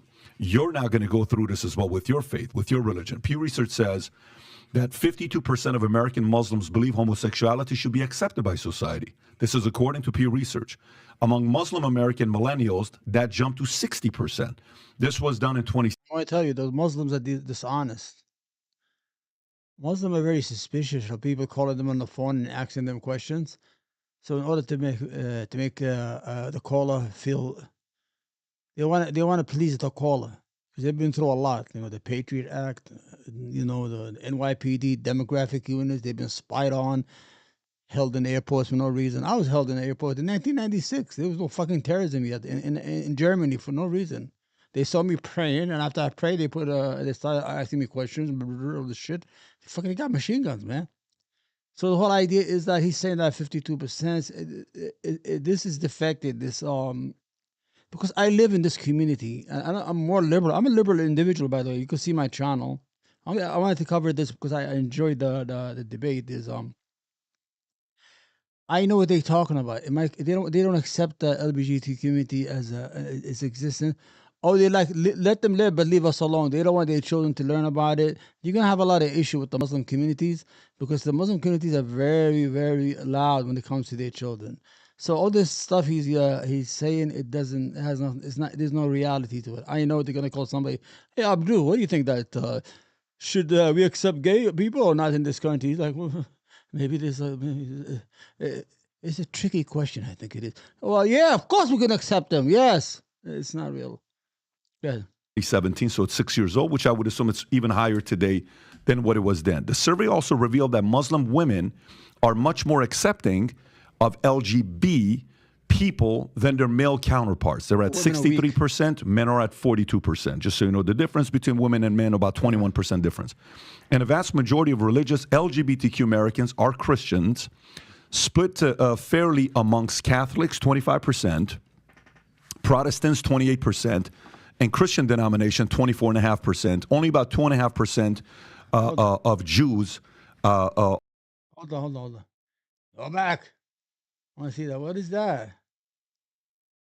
Wait, hold on. The other one's more tolerant. Let me unpack that from my for you to. The other one's more tolerant. Let me unpack that from my perspective. Came out right now as well. When I say you're not representing everybody in a Christian. You could be your own kind of a Christian. Yeah. There's different, sects in a Christian. Also, the transgender are Christians. From an outsider watching in and trying to be as fair as possible, I see we're not being tolerant. You're not going to say anything about our prophet. You're not going to say anything about our religion. We're going to defend this. These are our values. We're going to protect it. We're going to fight for it. This is important to us. This is our livelihood. Yeah. This is what we stand for. And Christians are like, it's okay. Don't worry about it. It's okay. Don't worry about it. It's okay. Don't worry about it. And then it's bringing out more flaws and arguments in the Christian religion. And I'm saying this as a Christian myself. What's your rebuttal to that? Well, what you're talking about in a large part is a retreat from and a rejection of Christianity, not actual Christianity. Christianity stands for certain values, stands for certain principles, and when the West was Christian, then you didn't see all this craziness that you see in the society today. Wow. It's when the West starts to discard Christianity that all these things come in. Like Chesterton said, when people stop believing in God, it's not that they believe in nothing, they believe in anything. And we're seeing that illustrated every day now with increasingly insane public discourse coming from the left, and especially a social discourse. But this is not Christianity. Now, to be sure, you're absolutely right. There are a lot of leftist and liberal Christians who have essentially discarded Christianity. Yeah. And under the guise of Christianity, it's kind of like Invasion of the Body Snatchers Christianity. You remember that movie? People would appear and they looked just the same. But the space aliens had taken their personalities and replaced them. Mm-hmm. And that's what we have with a great deal of Christianity today. Unfortunately, it's been infected by exactly this kind of liberalism. And so a lot of people turn away thinking that's Christianity, when actually these people are not Christian in anything except the name. But there's a great deal more that Daniel mentioned. Am I going to get a chance? You can respond right now. Okay. Yeah. The problem that you guys have is that you're reading the Bible as if it were the Quran. In the Quran, it's dictated. Allah dictated every word, and it's applicable for all time. It's all flattened out and on the same level.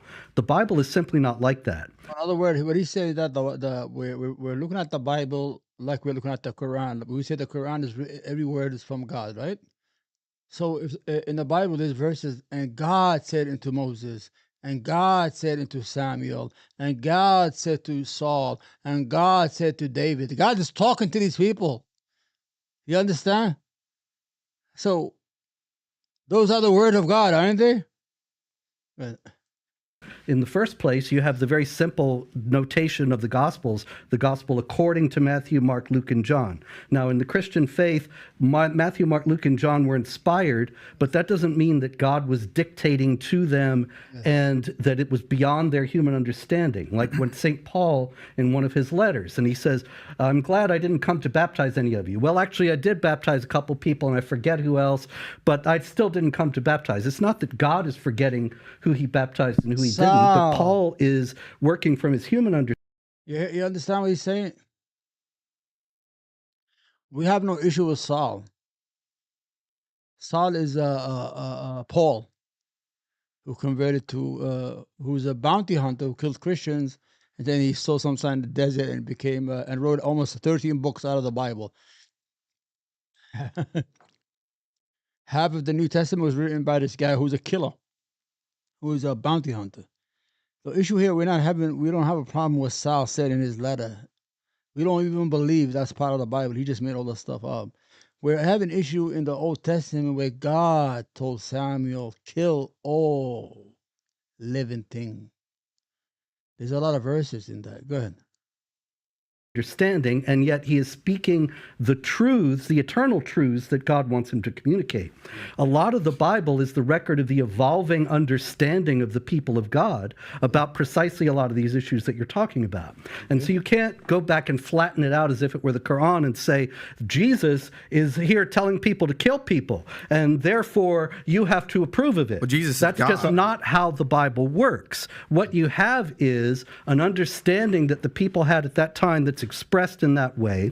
And then later, because of the teachings that Jesus gives in the New Testament primarily of the dignity of the universal dignity of the human person and of various other aspects of the understanding of humanity, that's why slavery is abolished, and slavery was only abolished in Christian contexts, primarily in the UK and the United States to start with, and then it followed around the world, because people understood, even though slavery is in the Bible and in the New Testament, yes, at the same time, also, there's the idea that all people are made in the image of God and have that dignity. So there's not the dichotomy like in the Quran, Muhammad is the apostle of Allah, those who follow him are merciful to one another, ruthless to the unbelievers, at chapter 48, verse 29.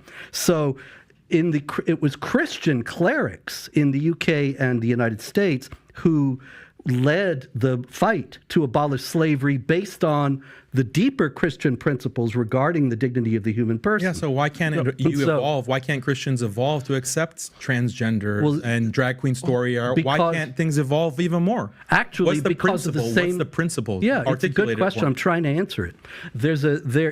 It's because of the same principles. The idea of Human transgender, human dignity. Hold on. In the Bible, in Leviticus 20, verse 13, if a man lies with a male as with a woman, both of them shall be put to death for their abominable deed. They have forfeited their lives. That's what the Bible says. You got to kill them. So, Robert, what are you going to do? What are you going to say to that? Your Bible says to kill homosexuals. How are you going to defend that, Robert? And that means both physically and spiritually. And so you take the transgender business, that's a total rejection of trust in God and the idea that God knows what he's doing when he creates somebody male and female. And that's the first thing the Bible tells us about God, that he created the heavens and the earth and created human beings. Christians say. And well, sure. LGBT and that's Christians why they're wrong. Human dignity that male and female, he created who we are and being tolerant for who we are. Yes. That's what they claim. Well, that's why we have heresies. This guy, he never answers the questions. He dances around. He goes back to the Quran, to Muhammad, to the neighborhood, to the New York Knicks, to the New York Mets, and he goes back to the Kansas City Chiefs, just making stuff up. What I'm saying is that he's like a moving target, but he has empty pocket. A moving target is when somebody says a lot of shit, but when you ask him for the receipts, his pocket is empty. He has no receipts. Like he has no evidence. He's just dancing around the question, because he's not capable of answering. He doesn't know the Bible. He doesn't know. Him, the both guys, they don't know the Bible, because their whole industry is built on anti-Islamic behavior. Their whole money making, they make their living out of this. So they're not there to spread the love of Jesus or Christianity or anything like that. They're there to make money. 27 books for what? Repeating the same thing about Muslims. And this guy had a TV station with this old man, I don't know, Baba Shenouda, whatever the fuck his name is. Every day they talk about Islam, Muslim, about Muhammad. Muhammad was a rapist. Muhammad was a baby killer. Muhammad that, Muhammad this. After a while, the masses, they're like, what the hell is wrong with this guy? He has never said one word about Christianity. Why is he teaching us about the love of Jesus so we could love Jesus back? They don't have that kind of thinking. You understand what's going on over here? They don't know the Bible. The two debaters don't know their own Bible. They didn't come to debate Christianity. They could only defend secularism and under the pretext of freedom of speech, freedom of expression. And if you accept that, we do accept that. I accept that though. But the whole issue here, you are debating faith and religion. You are not debating democracy right now. So let's put it everything in a way we could understand it. These two groups are not debating democracy. So leave democracy and America's the Constitution. They are debating scripture.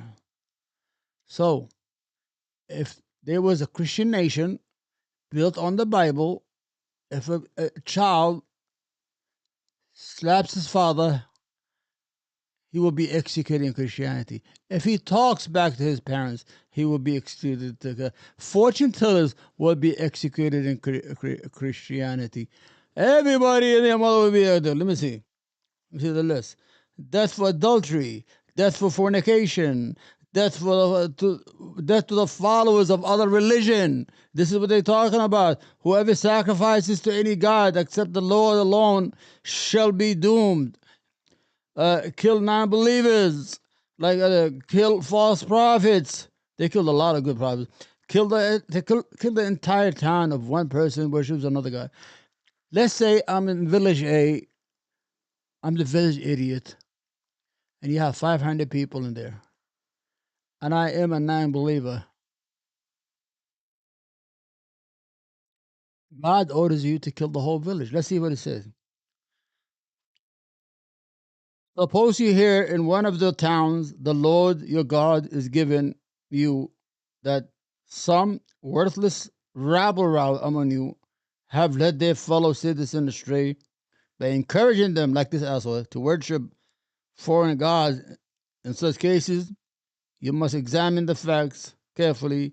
If you find it's true and can be proven that such a distasteful act has occurred among you, you must attack the town and company and destroy and kill all inhabitants as well as all their livestock, the animals.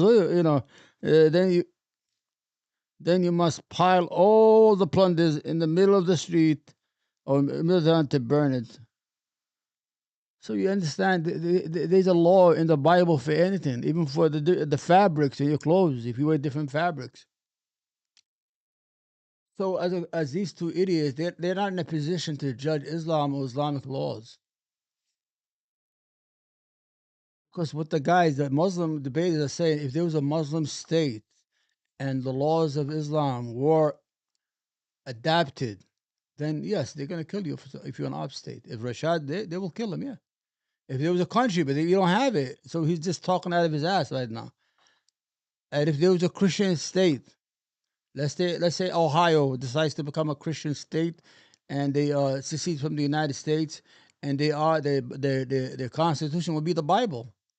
So they have to adapt all the laws in the Bible, and they have to put them into practice. They will kill all the fortune tellers, all the non-believers, or people who talk against God, or children who talk back to their parents, or people who wear different fabrics in their clothing. You understand what's going on over here? Because they are debating faith right now. So when you hear the Muslim side say, yes, you should be put to death, they are saying, yes, if the state is up, there's a state that is adapting fully 100% Islamic laws, then yeah, you will be executed. The same thing what happened to Jake. Jake is an Italian American who was a Roman Catholic who reverted to Islam. If there was a Christian state, he will be killed too. Very simple. Very clear-cut principle. We have that will heresies in distinguish- Christianity, that just like will- you do in Islam. No, but I want to understand what is the principle that I was just distinguishes- telling you that just if you said have human dignity. you're talking over me, but I'm trying to explain it to you. Because you're not That- answering that the has- question. You No, talk I over actually me. am Yeah, answering yeah. the question, but you keep interrupting me and making it. This is what happens. You're losing the fucking debate, then you're getting upset, then you try to create a situation that is not debate. But the Muslims are very smart. They're not going to bite into it and start arguing, yelling, and screaming. He wants a way out. And the Muslim never gave them a way out. They just kept him in there, let him talk, let him hang himself every time. Because right now, oh, you're talking over me, you keep interrupting me. He's trying to get a reaction from Daniel. Daniel is an expert debater. He's Harvard educated. He knows he's talking to a fucking mouse in front of him. Impossible for me to make my Give me the point. principle. So if you had the basic courtesy to be quiet for a second, then I will return it to you when you respond. Sure, go But ahead. the idea that when it says male and female, he created them, that's not just an incidental point, but that is fundamental to the human identity and to the nature of the person that has that dignity as being made in the image of God. And consequently, to say, oh no, God made a big mistake and I'm really a woman, that is a fundamental rejection of any kind of Christian principle. That's not what let me transgender said. let me ask a question here for the point he made. I want to transition off this topic to the next topic. By the way, you know how the Constitution, we've had 27 amendments in the last however many years we've been around, right? Based on what he just said, my interpretation, what he said is the religion of Christianity has made many amendments over the years, okay? Somebody could interpret as the New Testament as a form of an amendment. You can push back. I'm just giving the audience, trying to see what the average audience may be thinking about. They may say, no, the Quran is the Quran is the Quran. We follow what was taught back in the days and we're sticking to it and there's no amendments. What's your rebuttal to that? Can I comment Go for on it, this? Please, Can I- yes. You understand what I'm saying, right? You understand the question? I understand the question. First of all, they are talking about amendments. They have something in Islam called abrogation. It's like an amendment. God says something, and then he changes it. For example, he asked the question, was it moral to kill the apostate? I can ask him the same question. How about zawaj al-mut'a? Like you marry, So it's about it was sex. practiced in Everything's about Iran a lot. sex. Dirty It's not Arab. inherently immoral. It's not inherently answer that. immoral. Why? We can answer it. Why it was stopped? Why Muhammad stopped it? You're not gonna answer If it. it was immoral. the difference- I'm just giving you an example. You Let me- asked us the question, No, so no. that's- This guy, he has something on his notepad. He's just reading off everything. He's going to jump from mountain to mountain, from place to place. He's not going to make any sense. I'll let you answer. I'll let you answer. Oh, my nose. In Christianity, Jesus came, he stopped so many things in the Old Testament. That's our principle. He stopped, for example, sacrifices. We don't sacrifice animals. He stopped the adulterers to be stoned. He stopped so many things, like tooth for tooth. He stopped that. So Jesus stopped so many things in the Old Testament. You don't accept that. That's your choice. For example, why his disciples never killed an apostate? Why his disciples never They didn't have waged political power. As soon as Christians gained political power in the Roman Empire, they started doing these Okay, things. you They didn't don't- have the jurisdiction to do so. They didn't kill They were the anybody. minority. No, They weren't in power. No, as soon as Christians gained power within the Roman Empire, they applied the Old Testament laws, the New Testament law. not true. It's codified in the canon law. Do you know? Are you familiar with the canon law? Yeah, I Robert? want to talk about that. Yeah, please explain the canon law. Brother Rashid, if you can get close to the mic so the audience can hear. Yeah. Jesus never waged a war. He never ordered one. There were other Jews who there was other did Jews. kill Romans and who did kill people, zealots, the people called Ghayurun. So Jesus never ordered that. His disciples got killed, not know, waged fucking war. eating They food got and drinking killed. free. They never killed a person. Slavery, the Apostle Paul, he said, in Jesus there is no slave or free. And that's why the abolitionists, they started in the West. I have a question for you. You are benefiting from human rights watch. and freedom of religion in how the you turn U.S. against them. And you are trying to get us back to Sharia. For example, you converted from Christianity to Islam. Okay, watch. And you want to bring a law that kills the apostate? Do you want to be killed for converting from Christianity What's to the answer? Islam? What's the answer? Do you want that? Do you believe it's correct? Do you want it? Do you believe it's correct? Yeah, you see, the fucking idiot. He said, "You converted to Islam from Christianity. Do you think you should be executed for that?" He asked, "Do you believe in that? I mean, does your faith say so?" If he says no, it's like the question when they say, "Do you still beat up your wife?" If you say no, that means you was beating her up. And if you say yes, you beat her up. So if he says no, then he forgoes the Bible. The Bible says yes. And if he says yes, then he's accusing them for the same thing. He's going to be accusing them for the same thing that they're going to accuse him of the same thing he's accusing them. So he made a big mistake with that question. I told you he's a fucking idiot, man. Correct. So he Explain doesn't the answer the principle. question. Do you Give us want the it? principle. Give us the The principle. principle is the golden rule. Do not do to the people golden what you rule. don't want them to do to you. So you talk for a long time. Can I respond, please? Okay. Both of you keep running from the Old Testament and the argument that I've given. Jesus stopped it. We are not running. Jesus stopped it. We let you speak for a while, sir. Please let me talk. Okay.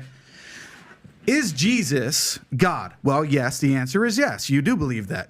Did God reveal at least parts of the Old Testament? Well, of course you believe that. Now, Robert wanted to make a distinction. He brought up an example about Paul trying to remember how many people he baptized. But in the Old Testament, when it says that God is speaking and that God commanded X, was that just somebody making it up or misremembering? No, the Bible says it's God. So listen to this passage. 1 Samuel 15, 1-3. And Samuel said to Saul, "The Lord sent me to anoint you king over his people Israel." Not, "Oh, I'm just talking at it, my backside." "Now therefore listen to the words of the Lord." Who are they? They're the words of the Lord. They're not the words of Samuel or your neighbor John or whoever else. "Thus says the Lord of hosts, I have noted what Amalek did to Israel in opposing them on the way when they came out of Egypt. Now go and strike Amalek and devote to destruction all that they have. Do not spare them, but kill both man and woman, child and infant, ox and sheep, camel and donkey. So do not tell me, sir, that God, Jesus, did not order the killing of innocent people. He not only did he do that, he ordered the killing of babies, none of which you will ever find anywhere in the Quran or Sunnah. So if you have a problem, let me finish, sir. You don't have it in Sunnah? Let me finish, sir. If you have a problem with God ordering death for apostasy and all these other things that you're bringing up, Robert, when you bring up the issue of Paul, well, he's trying to remember how many people he baptized. Is that analogous to this text where a prophet, Samuel, is explicitly saying that these are the words of the Lord? Was Samuel lying? Did God actually say this? And if so, is killing babies inherently immoral when at war? Yeah, killing babies is bad, Jake. Yeah. Is it inherently immoral? Yeah. So why did your God order Why did Jesus order it? Why did No, your see, God Jesus the problem command? you have. Order it. Why did your God The problem. Jesus Watch, they're gonna run away with it. They're gonna bring a hadith from the Muslims, not the Quran, like one of the canon laws, whatever you want to call it, in Islam. And the fight, they said to the prophet, "We're gonna attack this village, but there's women and children there. So what are we gonna do? We might hurt them, by accident, not on purpose." The prophet said, "Well, they're among them. What are we gonna do? I mean, it's a war. Try not to, but if it happens, it happens." But the problem with the Christian is that God told him to do it without any purpose, without any reason. He said, "Kill the children, the monkey, the ox, the donkeys, the camels. Even the poor camels got it. The poor donkeys got it. Men and women. That's Jesus. That's Jesus in the Old Testament telling them to kill children directly." Now let's see. Watch the lie. Watch they get caught on the lie. You have once command the again, killing of infants? if you'll let me answer, the problem that you have once again is that you're reading the Bible as if it were the Quran. No, we're And not. see, We're reading these the things Bible. actually trouble Jews and Christians. There's no reason to cover up that fact that these passages have caused difficulty Why does it for trouble? Jews and Christians throughout history. And some people would say, actually, these things never happened at all. that they were The Bible's a lie then. they were fables designed to teach. Do you believe that they were fables designed to teach that you are to be completely pure and reject sin, and that all that business about killing this one and that one is about rejecting various we sins? want to know your position. Now, the whole point of what I'm saying here, if you would stop interrupting for a minute, I did not interrupt you. Sorry. The whole point of what I'm saying. Stop that little fucking Napoleon dick energy, bitch. He will whip your ass if he wasn't there. You're not gonna get him to argue with you. I know you're trying to get out of the questions, trying to create a chaos so you can get out of the debate. They're not gonna give you a way out. Today's your day. You've been fucking around for 30 years, 27 years. He was, during the Patriot Act, he was working for the FBI and the CIA against Muslims in America. This guy's a fucking piece of shit.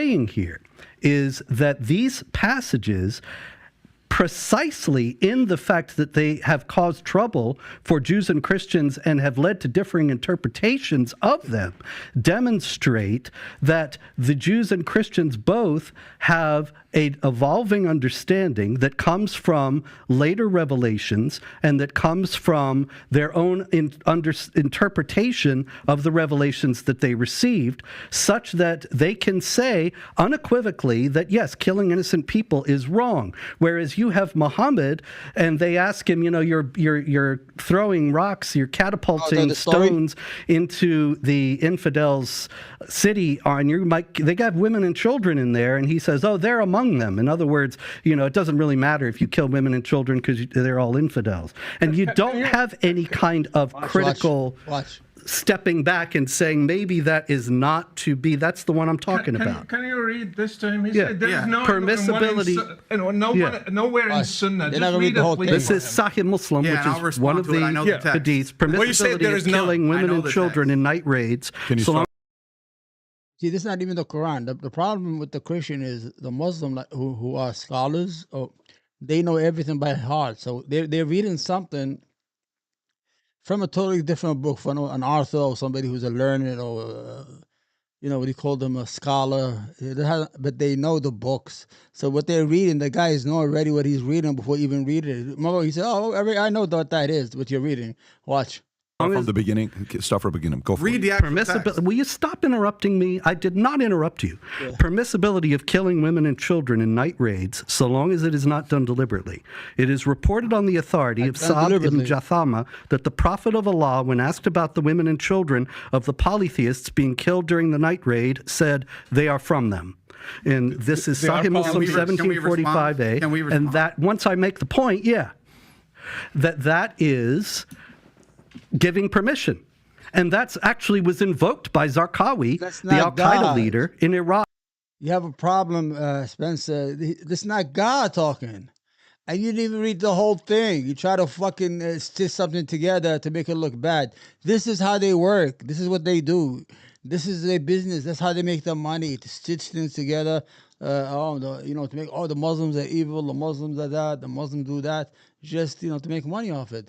When he was explaining why women and children were killed by the jihad bombings, and he was actually justifying it among Muslims. And he invoked that passage.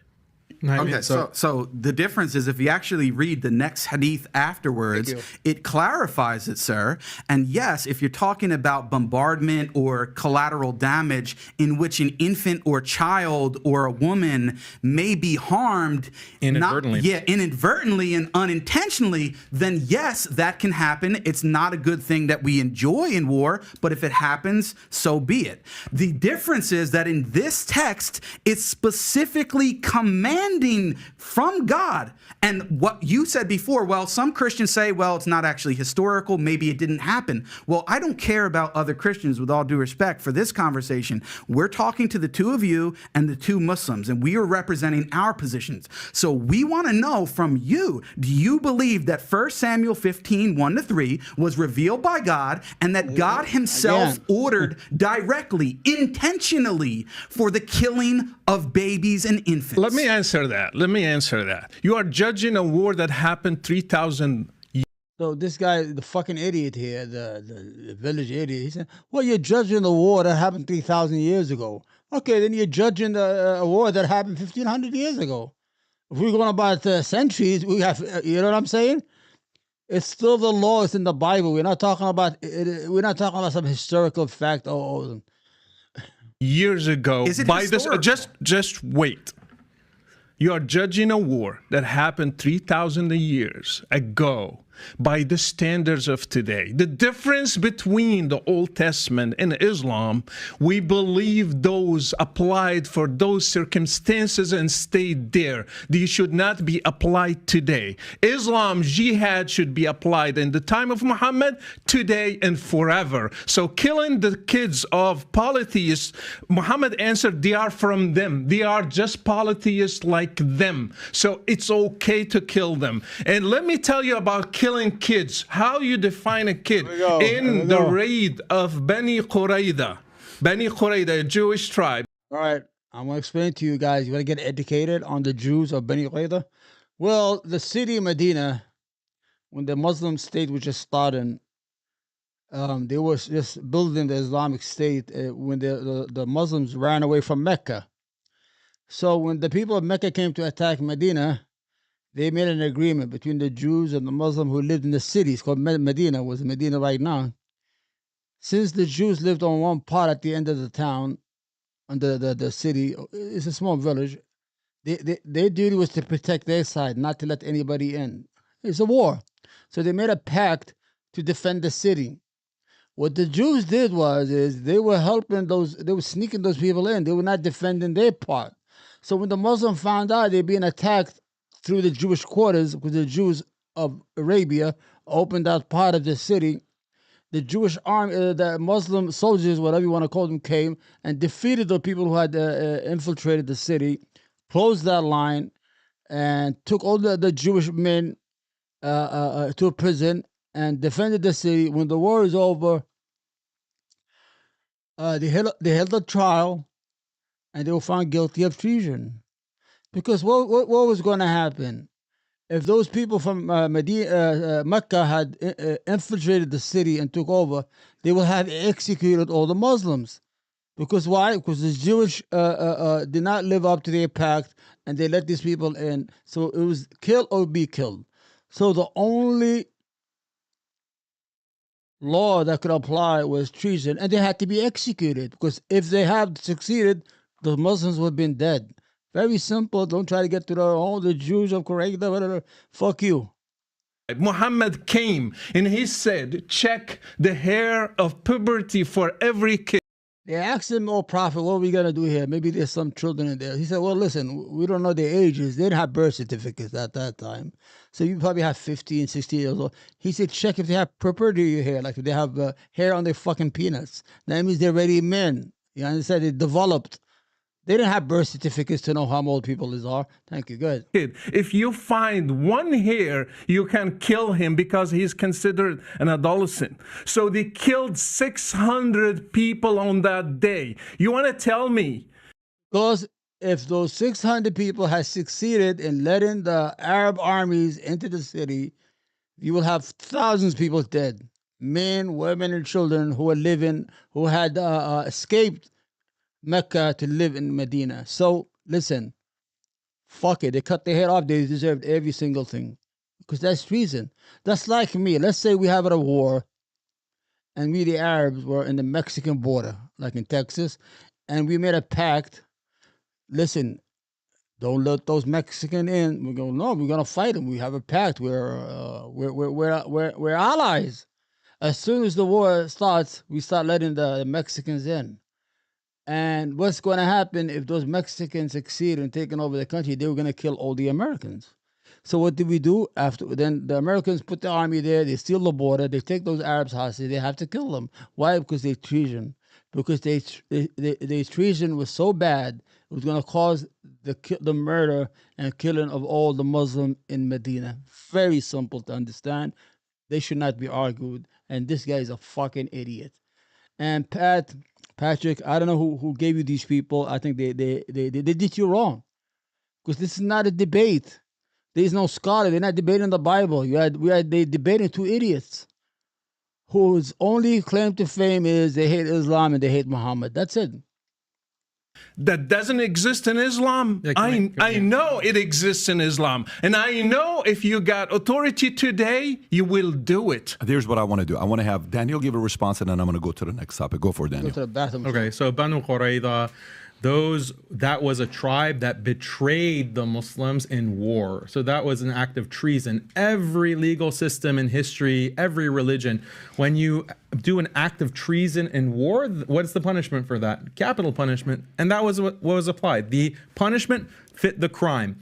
The point that Jake made is that the Prophet, peace be upon him, explicitly forbade the intentional killing of women and children in the hadith that you didn't mention. So this is dishonest. Exactly. You read one hadith from the book of jihad in Sahih Muslim, but you don't read the other hadith. So that is dishonest on your part, sir. It's not.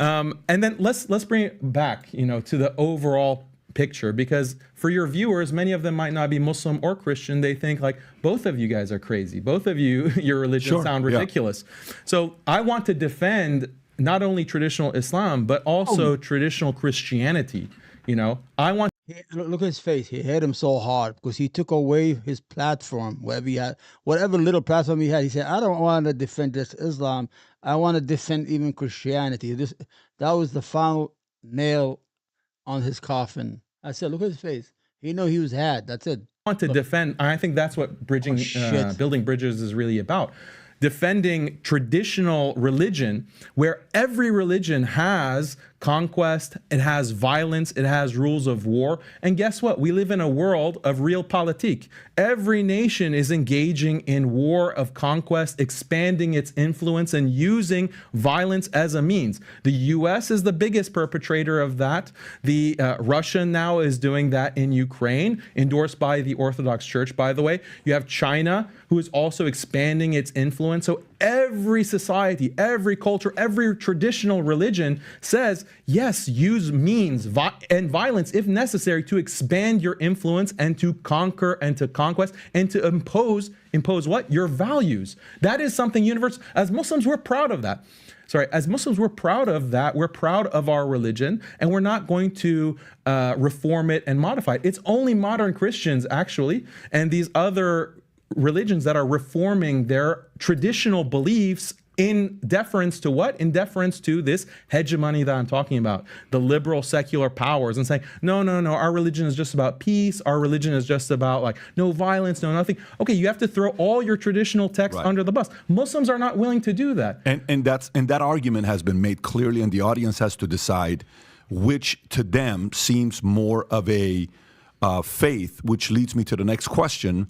A faith where you would want to raise your family in a country based on those values. So in America, when you look at the statistics, you'll see 20,000 Christians have converted to Muslim, right? Of which 75% are women. The number we'll see 3/4 are. I have to answer that. As a guy who believes in men's right, you have to ask the question, why are more women, Western women, converting to a religion that has authority as the cornerstone, that men have authority over their women? Very simple, because women desire men who are able to protect and show them life, not give them away and show them in the beach naked and things of that nature. I'm telling you. Like the red pill guy says it, men responds to responsible men. Men who are able to provide and become jealous of their love for their wives, and they jealous of the not of them, but at the institution of marriage to protect it.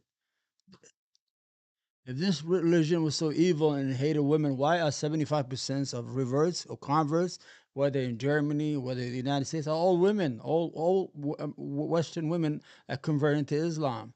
But right now, remember when Rashid, he said, well, no, they're trying to take over America. Now he's going to say there's no Muslims at all. Women and 1/4 are men. Okay. The question I would have is, I lived in Iran for 10 years. I don't know if you guys have lived in a Muslim nation before. You lived, obviously, you lived in Morocco. Have you lived in a Muslim, No. You're here. So I lived in Iran 10 years as a Christian family, and we would go to church, and I went to Christian school. Problem. And then we escaped and went to Germany, lived at a refugee camp with a lot of different sects from different parts of the world who were escaping. They were either escaping communism, or they were escaping, not feeling safe, persecution for their religion, what they believed in. They didn't have the freedom, they left. Why is it? This is a question that's been brought up when I'm crowdsourcing what questions you want us to ask the guests that are here today. If it's purely statistical, why are more Muslims moving to Christian nations and not Christian nations moving to Muslim nations? Why do you think that is? It's economics, pure economics. If you look at Christians that move to Saudi and the Gulf, there's a huge influx of Christians from the Philippines, from Africa, from Eastern Europe that flock to the Gulf countries, Muslim countries. Why? Because of GDP, because of the economy. The influx of people of all religions and cultures to the US, to Australia, to Europe, it's purely because of economic opportunity, not because of there's some kind of better way of life. The way of life in the US, and I can talk to you because you lived 10 years in Iran, the culture of traditional societies, especially Muslim societies, is much more conducive to family. It's more of a family, community-based life as opposed to an individualistic, rat race, everyone is out for himself type of lifestyle that you live in the West. And that's because of the hegemony that we're talking about, because of liberal secularism, because of this pursuit of happiness at the expense of all else. When you have a religion that values family, marriage, look at the divorce rates. Look at how, I have 5 sons of my own. I'm very worried about, will they even be able to find a wife who will be faithful to them and who will want to have children, my grandchildren, who will be faithful. Look at the divorce rates. Look at the infidelity rates. Look at all of the social problems that are infecting Western societies. Why is that? I'd argue it's on the basis of leaving traditional Christianity, leaving traditional Islam, reforming these religions. That's the problem. Look at someone like Reza Aslan. You interviewed him, I had him right? on, yeah. And you had a brilliant comment. You said that, Reza, when you're talking, I feel like you're an atheist. You're arguing, I don't think that you're actually a Muslim. Like, you're not talking like you're a Muslim. You're talking like this progressive, liberal, atheist type person. And that's what's happening to everyone because of these political forces. And we have to resist that. We have to resist those kinds of influences in order to preserve marriage, preserve family, preserve community. That exists in the Muslim world, but it's being eroded. So why are you still here? Why are you in America? Why don't you go to a Muslim nation? I would like to do that, but the thing is that the West has declared war on every traditional society. If you don't implement Western style liberal human rights, quote unquote, like you don't legalize homosexuality, you don't legalize transgender, you don't legalize feminism, all these things that are destroying marriage and family, we're going to bomb you. We're going to sanction you. We're going to starve your people. It's not safe for Muslims to be in Muslim countries. It's not safe for traditional Christians. Traditional Christians quoting the Bible within Europe are being put in prison for quoting the Bible. They'll literally quote a verse from Leviticus, or they'll talk about Sodom and Gomorrah. They're put in prison. This is a war on all traditional religions. And there's not a safe place for a traditional religious person in the world today because of this dominant global power. So your argument is economy, capitalism, a capitalistic society. So then the question would be, why don't Muslim regions accept the principles of a capitalistic free society to be able to attract other Christians? Because when you hear some stories, but I got that. Brother Rashid, do you have a response to him on this question, specifically the question I'm asking?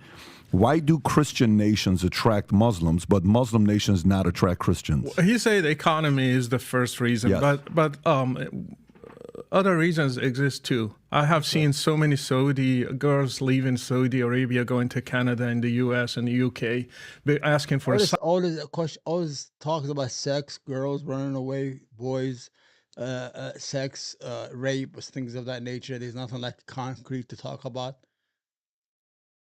It's one girl. She ran away. She wanted to be a 304. She ran away to Canada. The Canadian embassy gave her protection in Turkey. Right now she's in the streets in Canada. She's hanging around with gangs. Go look at her YouTube channel. Anyway, it doesn't matter. There's a lot of social issues. Not every nation is perfect. You understand? In Arab world, they have a problem with their daughters running away. It is a problem for them because they still considered, the idea of the family, the pride. I agree. but it's not as bad as he makes it sound. And you try to use these things as a way to score points instead of using concrete stuff to help improve his position in the debate. Nothing at all. Empty pockets and moving targets. They have moving targets, but their pockets are empty. Sorry, start singing, right? Asylum because they don't have the same rights and they are forced to stay as a second-class status. Women is not treated well in Muslim countries. I have seen people who are leaving Morocco and other places because they don't have freedom of speech. And if you say anything against Islam in Egypt or Morocco, or for me, for example, why I left Morocco. I love Morocco. I would love to live among my family, but I left not because of the economy. I was doing well. Remember in the beginning, he said he was homeless? He said when he left Morocco, he was homeless for 2 years and he ran away. In the beginning of the debate, these hypocrites, these liars, these serpents, these are serpents, they're hypocrites, they're not Christian. In the beginning of the debate, he said he was homeless. Now he's saying he was very rich. Why? Go ahead. But because I don't have freedom of religion. Right. And there are many countries like that. If you open the borders in Europe and the US, you have almost probably, I can't guess, but like probably 90% of Muslims will go to the West, not just because of money. Yeah. It's because of other reasons. They are oppressed there. Look at our southern border today. There's more than 10,000 South Americans. They're all Christians trying to get in the United States. Are they running away because they're Christians? They're here to make money. Everybody wants to open a deli or grocery store that has nothing to do with religion. Every single Yemeni I know, I'm from Yemen, is here to make money. Do you think they will leave their country? You know how beautiful Yemen is? Do you think people will leave their country where they have like 10 acres, 40 acres, 50 acres, 100 acres of land just to come and live in an apartment in Brooklyn, you fucking idiot? Well, you know, I'm going to go to New York. I heard they got these nice basements to live in, and we could work in a grocery store and get beat up every day by the natives. No, it's all about money. It's economic problems. If the economic problem is solved throughout the world, they would not be migrants. Nobody's going to move out of their country. Nobody wants to leave their hometown.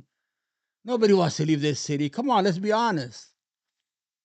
Except me. And our brothers, they have their solution to what will live is not what I am here.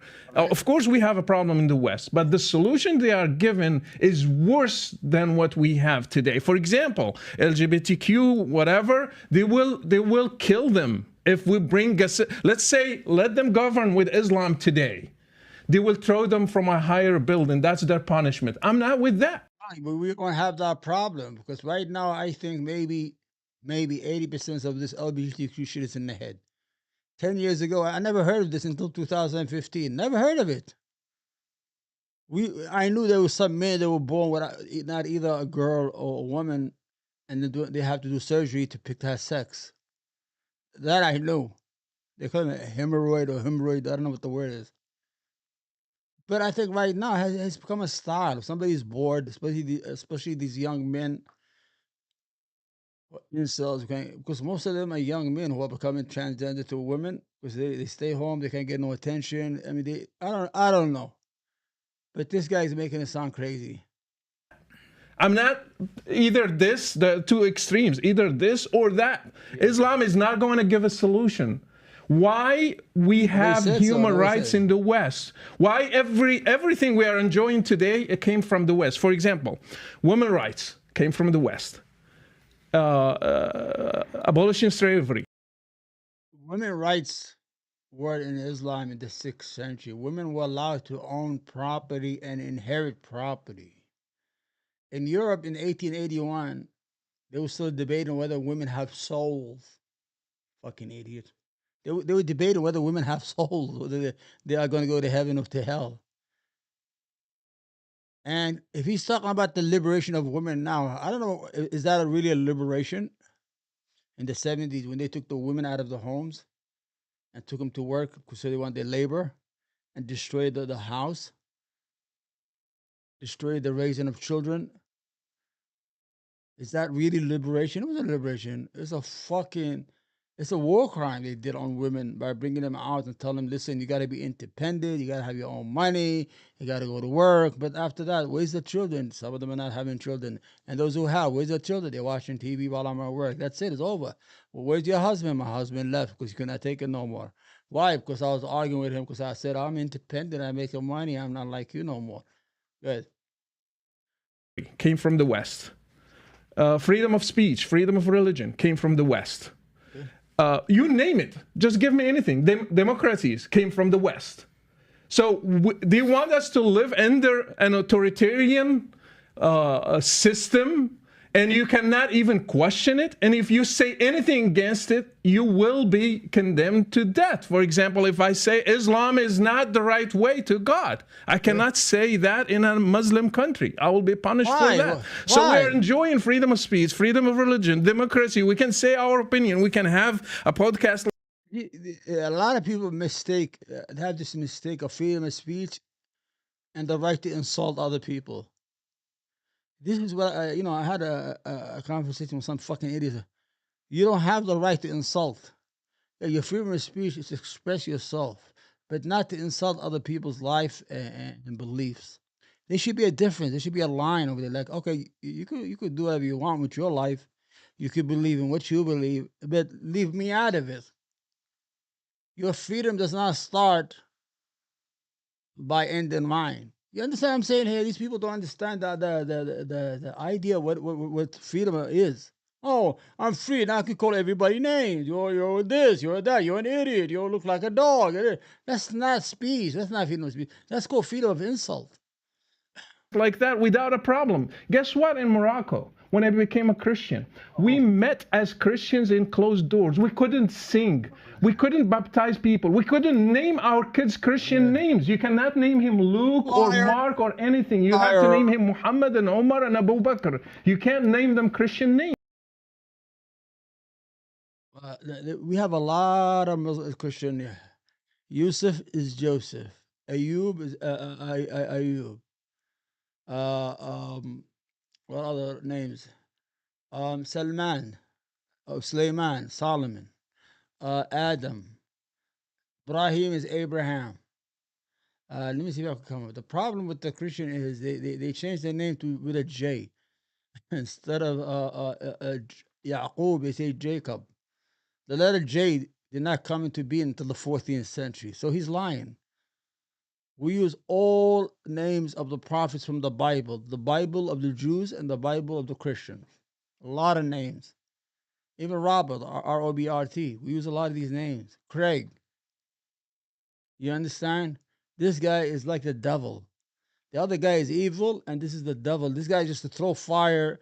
He likes to throw fire into the conversation. He tried to shock the conversation. Good. This is not true. It's true. I lived it. It's not.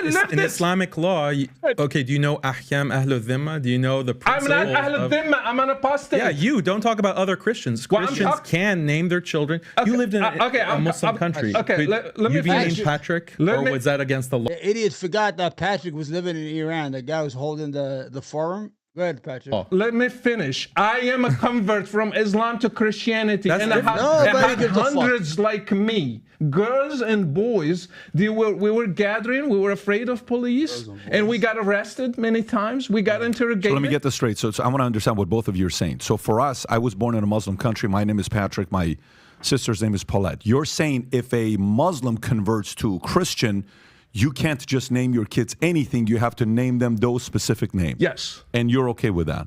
You think that's normal? I said something even, more than that. I said that the punishment is death penalty. So forget it. That's what we talked about at the beginning. Right? Apostles totally get it. So for you, it's not even your level for that is for somebody to go. But why is that? But that's not the treatment of all Christians. I totally get that. But why do you believe that? Why do you believe if a Muslim becomes a Christian is the death penalty? Why do you believe this is what I want to explain is that, first of all, this is found in every religion. It's found in every culture. The idea that you have to have punishments for defection, meaning that if you abandon the group, you are threatening the group. And that's why every business, every university, every society has community guidelines, for example. Yeah. If you violate the community guidelines, it's not called blasphemy, it's called a violation of community guidelines. You're expelled from that community, you face consequences.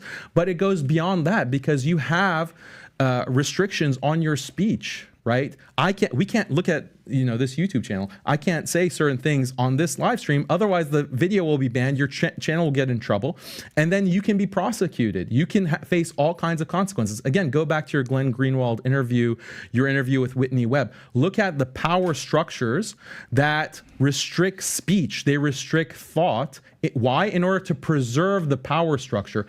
Every religion has this. Traditional Christianity, that's why heretics were punished. That's why apostates were punished in Buddhism. Let me ask a follow-up on that. Sure, so when you say to me, I've interviewed almost any of the major living mobsters. I've had them on the podcast before. I don't know if that's your stuff that you would watch, but I've interviewed a lot of them. Sammy DeBull, Michael Francis, a lot of these guys. Okay, so I can see you with your last name. Yes. Yeah. So when I interview these guys, one of the things that they have, and Sammy is he says, look, I'm a mafioso. I'm a true mafioso is what I am. Till today, he's in his late 70s. He still says that, right? If you step away from the life, you could get killed if you step away from the life, right? Okay, you chose this life. You celebrated when you become a made man. Now you want to leave? You got the benefits of being a made man. Now you want to leave? We're going to take your life, if based on the principles that they followed. But that's the mafia. For somebody that may say, well, then Islam is Islam following some of the mafia philosophies that if you choose to leave, you deserve to lose your life? Don't you think that's a bit extreme? I would say the problem with the mafia is criminal activity. It's not with this principle. This is a good principle. That's why they're able to be so organized. That's why they're able to be so successful. That's the argument. And you have nations that are run in the same way. You have to preserve the nation by punishing defection because it threatens the unity of the group. It threatens the way of life. That's tough, though, man. But that's the law. That's what exists. I totally understand it. All I'm saying is that's tough because, okay, so let me get to more the business side, the next side. Let me just add a little bit to it. Go for it. I will be killed, my kids will be taken, and my wife will be taken. Just to add to the list in an Islamic. Just add to the list there. Okay, throw in there his wife and his kids. Okay. All right. Okay, Rashad. Now go back to sleep. System. Let me continue with this. Let me continue with this a little bit because this is getting interesting to me. So if in insurance, there's two ways to build, or real estate, there's two ways guys build their real estate and their insurance companies. Let me explain this and you'll see where I'm going with this question. One is there's guys that steal from other people, okay? And I'll say, oh, you train those guys, I'll take your agents. You train those guys, I'll take your agents. You're getting 60%, I'll give you 80%. 1.7 billion, and it's expected by 2060 to grow by 74% to 3.1 billion. Today, they're 24.1% of the world population. So I think Patrick, with all due respect, he spends a lot of time on numbers. So he's talking about the Muslim will grow by 78% by 2060. We'll be dead in the next 10 years, me and him. So it doesn't really matter. We don't know what climate change is. There going to be any people, or people going to change as they're doing right now. So he's talking about the numbers now. Patrick is a number guy. So he's not doing anything on purpose. He's just telling you what he reads. Now, the problem is with Rashad, you're going to see later on. Rashad, in the beginning of the show, said they're trying to multiply. They're trying to take over America. They're going to kill us all. The Muslims are becoming too much. Now he's arguing there isn't any more Muslims. Watch. Population by 2060, you'll be 31.1%. These are some real numbers that they're increasing. And Christians will say, well, are you not worried about that? Are you not worried about that? Are you not worried about that? Okay. So then my argument becomes, because I'm a data guy, Muslim women have 2.9 kids per woman. Christians are around 2.5, 2.6. Non-Muslims are 2.2. And the replacement game, you need to have 2.1. Yeah. So 2.1 is a replacement game. 2.2 is non-Muslims.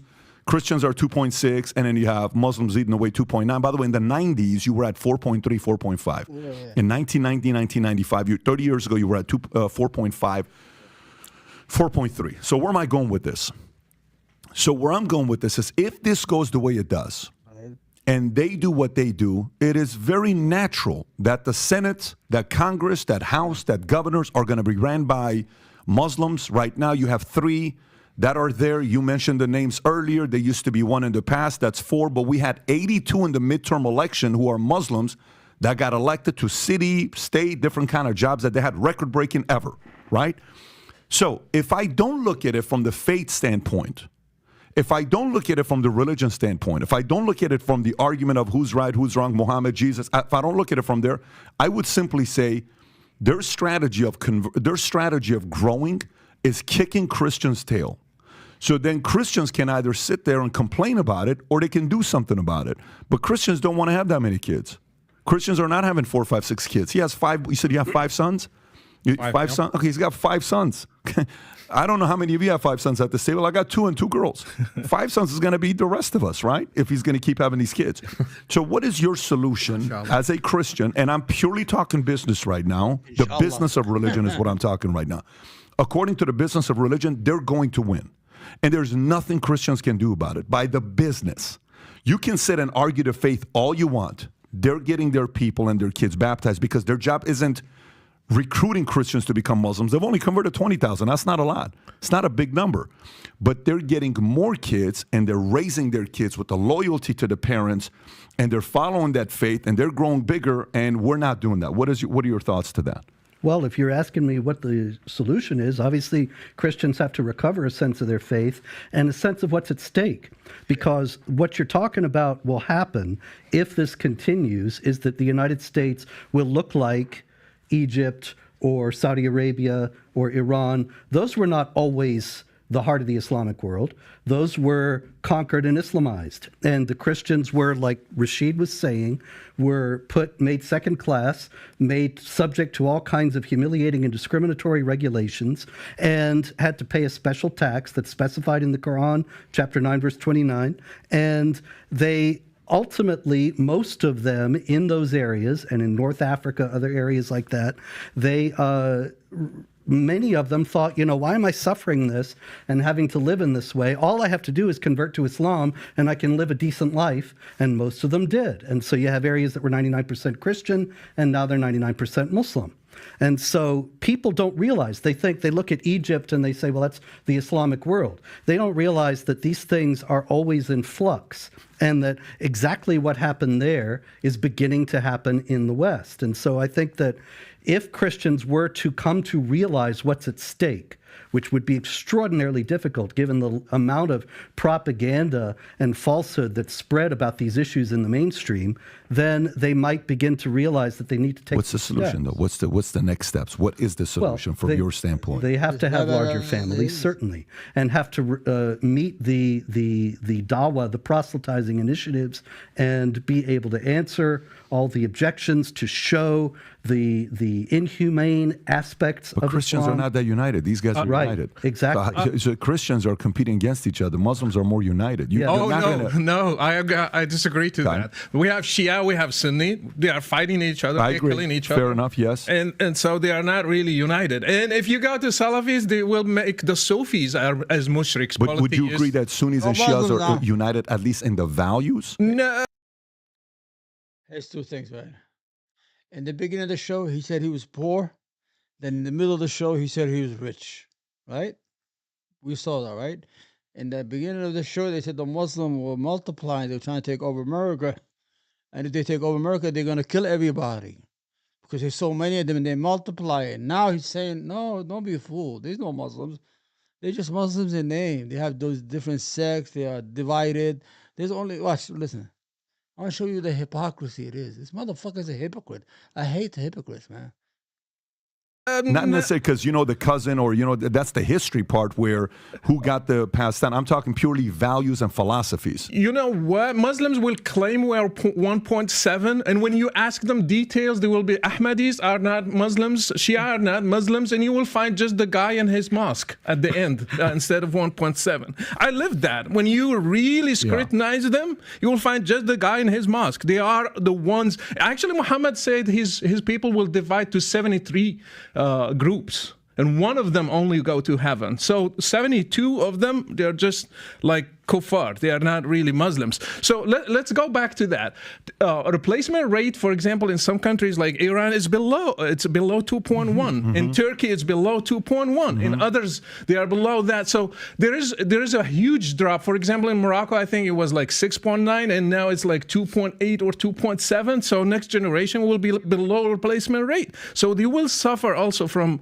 You believe that? So you believe their numbers is going to go below the Christian replacement? I will believe they will drop because we have so many challenges, economy, so many other things. And another thing, they don't count how many people are leaving Islam.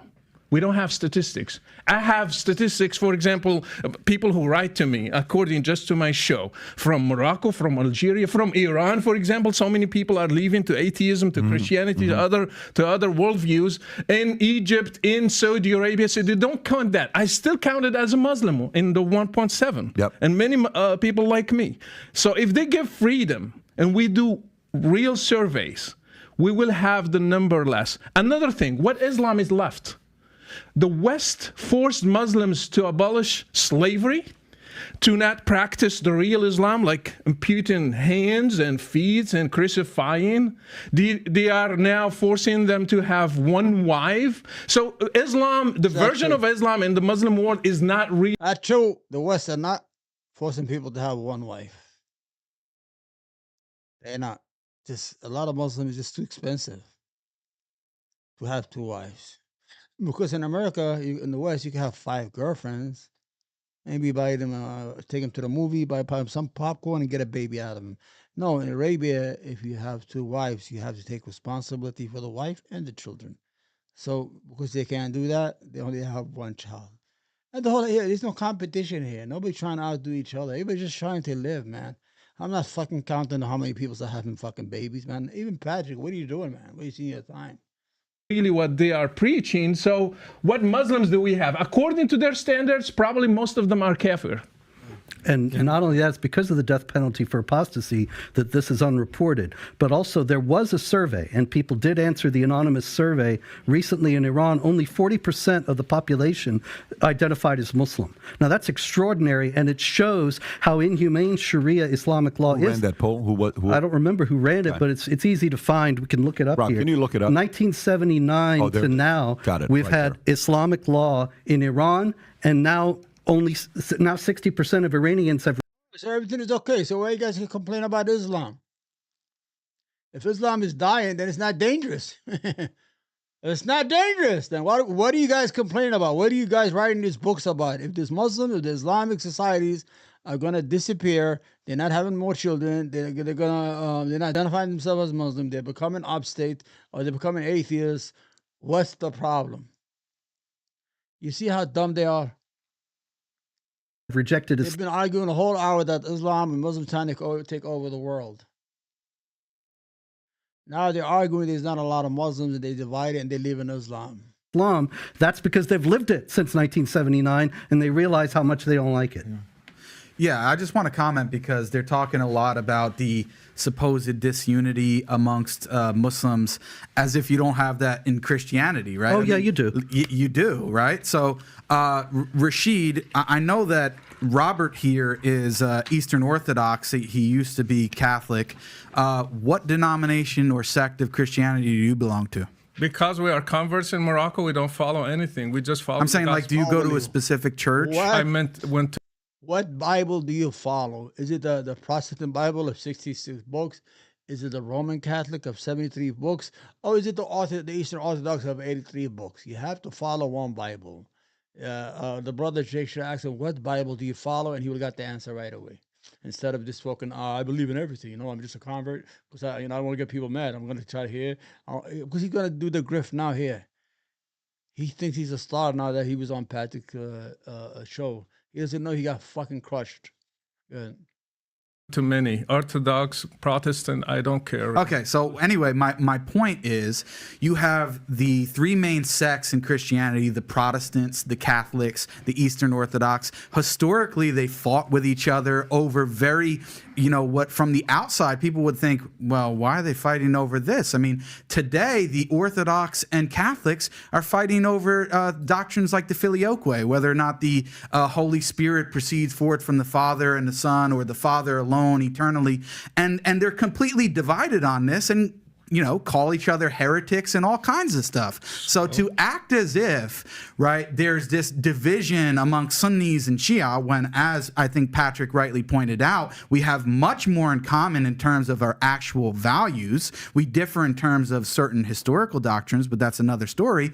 On the other hand, you have so many different sects within Christianity, so many different denominations, all of them disagree and consider each other to be heretics. So for you to make that accusation and critique of Islam, I just don't think is correct. It opens up. Look at the history of the Catholics versus Protestants in Europe. Over 5 million killed in the wake of the Protestant Reformation. So, I mean, that's that applies to Christianity more than Islam. But going back to Patrick's point is that you want to grow your numbers and grow the Christian population. I want to help Christians grow, because I think a world that has more Christians is better than a world that has more atheists. But how can you have more Christians when you don't really believe in the Bible? We have the seeds of the destruction of Christianity right in this podcast, because when you look at the way that Robert and Rashid describe the Bible, they describe it as a book of fables, and it can continue to evolve. I didn't say that. This is going to cause apostasy. This is going to cause a decrease in faith. Like, why should I take Christianity seriously when it just evolves and it changes over time? I can't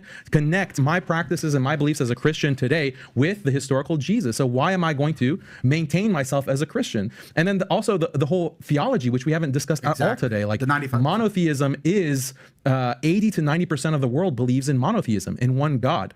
And monotheism is a central, crucial, the most important part of Islam, the belief in one God without partners. He is not like anything. This is a very powerful belief that 80 to 90% of human beings profess in this day and age. And Islam represents that in its theology and emphasizes that in its theology. But if you have a Trinity, or you have a theology that is not really clear, is Jesus God? Is there a Godhead? Is there this other system? Do we go by the Catholics, or do we go by the Orthodox? Do we go by the Protestants? You don't have a consistent theology. Sunnis and Shias, they all agree on monotheism. God is one. He is not like anything. They agree on the Quran. Yeah, there can be some theological differences and nuances between different schools, but there's not the same kind of disparity or variance between Christian sects and this idea of the Trinity, which frankly no one can understand. Like, what does it mean to be three in one? Let me respond to that. My brother is mentioning divisions between Catholics and Protestants. If I go back, there are divisions among the the disciples of Muhammad, the Sahaba themselves. They killed each other. You know that the wife of Muhammad went and killed the followers of Ali in Mawqi'at al-Jamal. Thousands died among the first disciples. This didn't happen between Peter and John, by the way. So if you go to Islam, from the beginning, they fought each other, and they had divisions from the beginning. You know that, for example, the fight over the Quran was created or eternal. They fought over that. And actually, one time they had the whole caliphate going one way, the other time they killed people who believed that. So you're trying just to give a fake picture. There are divisions, there are killings among Muslims all through history, from the beginning, from the start, which didn't happen within Christianity, by the way. Peter and James. They didn't kill each other. They didn't kill each other. Because they didn't have political authority. Okay. Oh, wow. Were they fighting each other? Who killed Ottoman, for example? Who killed Peter and James? Were they at war? Were they fighting? They were not fighting. Okay. Fight is to take an army against another one. Aisha took an army and killed people. If you don't have an army, you don't have political power. You lost your argument. You're trying to make a false analogy here. You lost your argument. This is not an analogy. You're not going to win over any Christians by constructing these straw man arguments that completely misrepresent what I was saying. But if I may, and I want to hear your thought, just a quick rebuttal here. My point earlier is I don't think they're trying to convert. Because I think, hear me out. Oh, sure they are.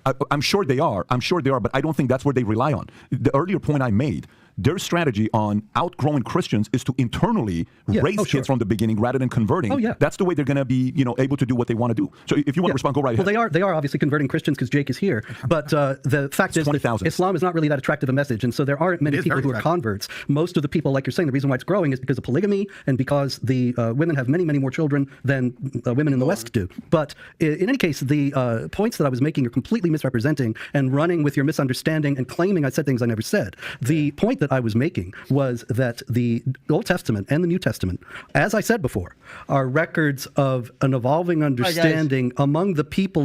I'm a bit tired. I gotta go. Thank you for watching. You go watch it on the PBD podcast. It's very interesting. Watch the whole thing. It's very entertaining. I already watched it 3 times because I loved it, and I just love seeing these idiots crush because these guys are fucking fake and phony, man. They are liars. They're hypocrites. They don't even believe in their own religion. They don't know nothing about the scriptures. They don't. They don't even read the Bible. Their whole time is how to make money and demonizing Muslims and Islam, calling them terrorist, jihad watch. A lady ate pork in Indonesia, jihad watch. You go to his website, you're gonna laugh at him. This guy's a fucking idiot. If you watch the video in the end, you're gonna see how the guy exposes him as a fucking snitch, person who worked at the government. He even reported Daniel to the to his. He has stories on him in his website as a terrorist. I don't believe this, man. All right, until we meet next time, this is Omar, man. I love you all. I'm tired, man. Let me go tired and eat. I love you all. Until we meet next time. To those who watch with me, I thank you and I appreciate you. Please press like, whatever you want to do, man. Help out with the channel.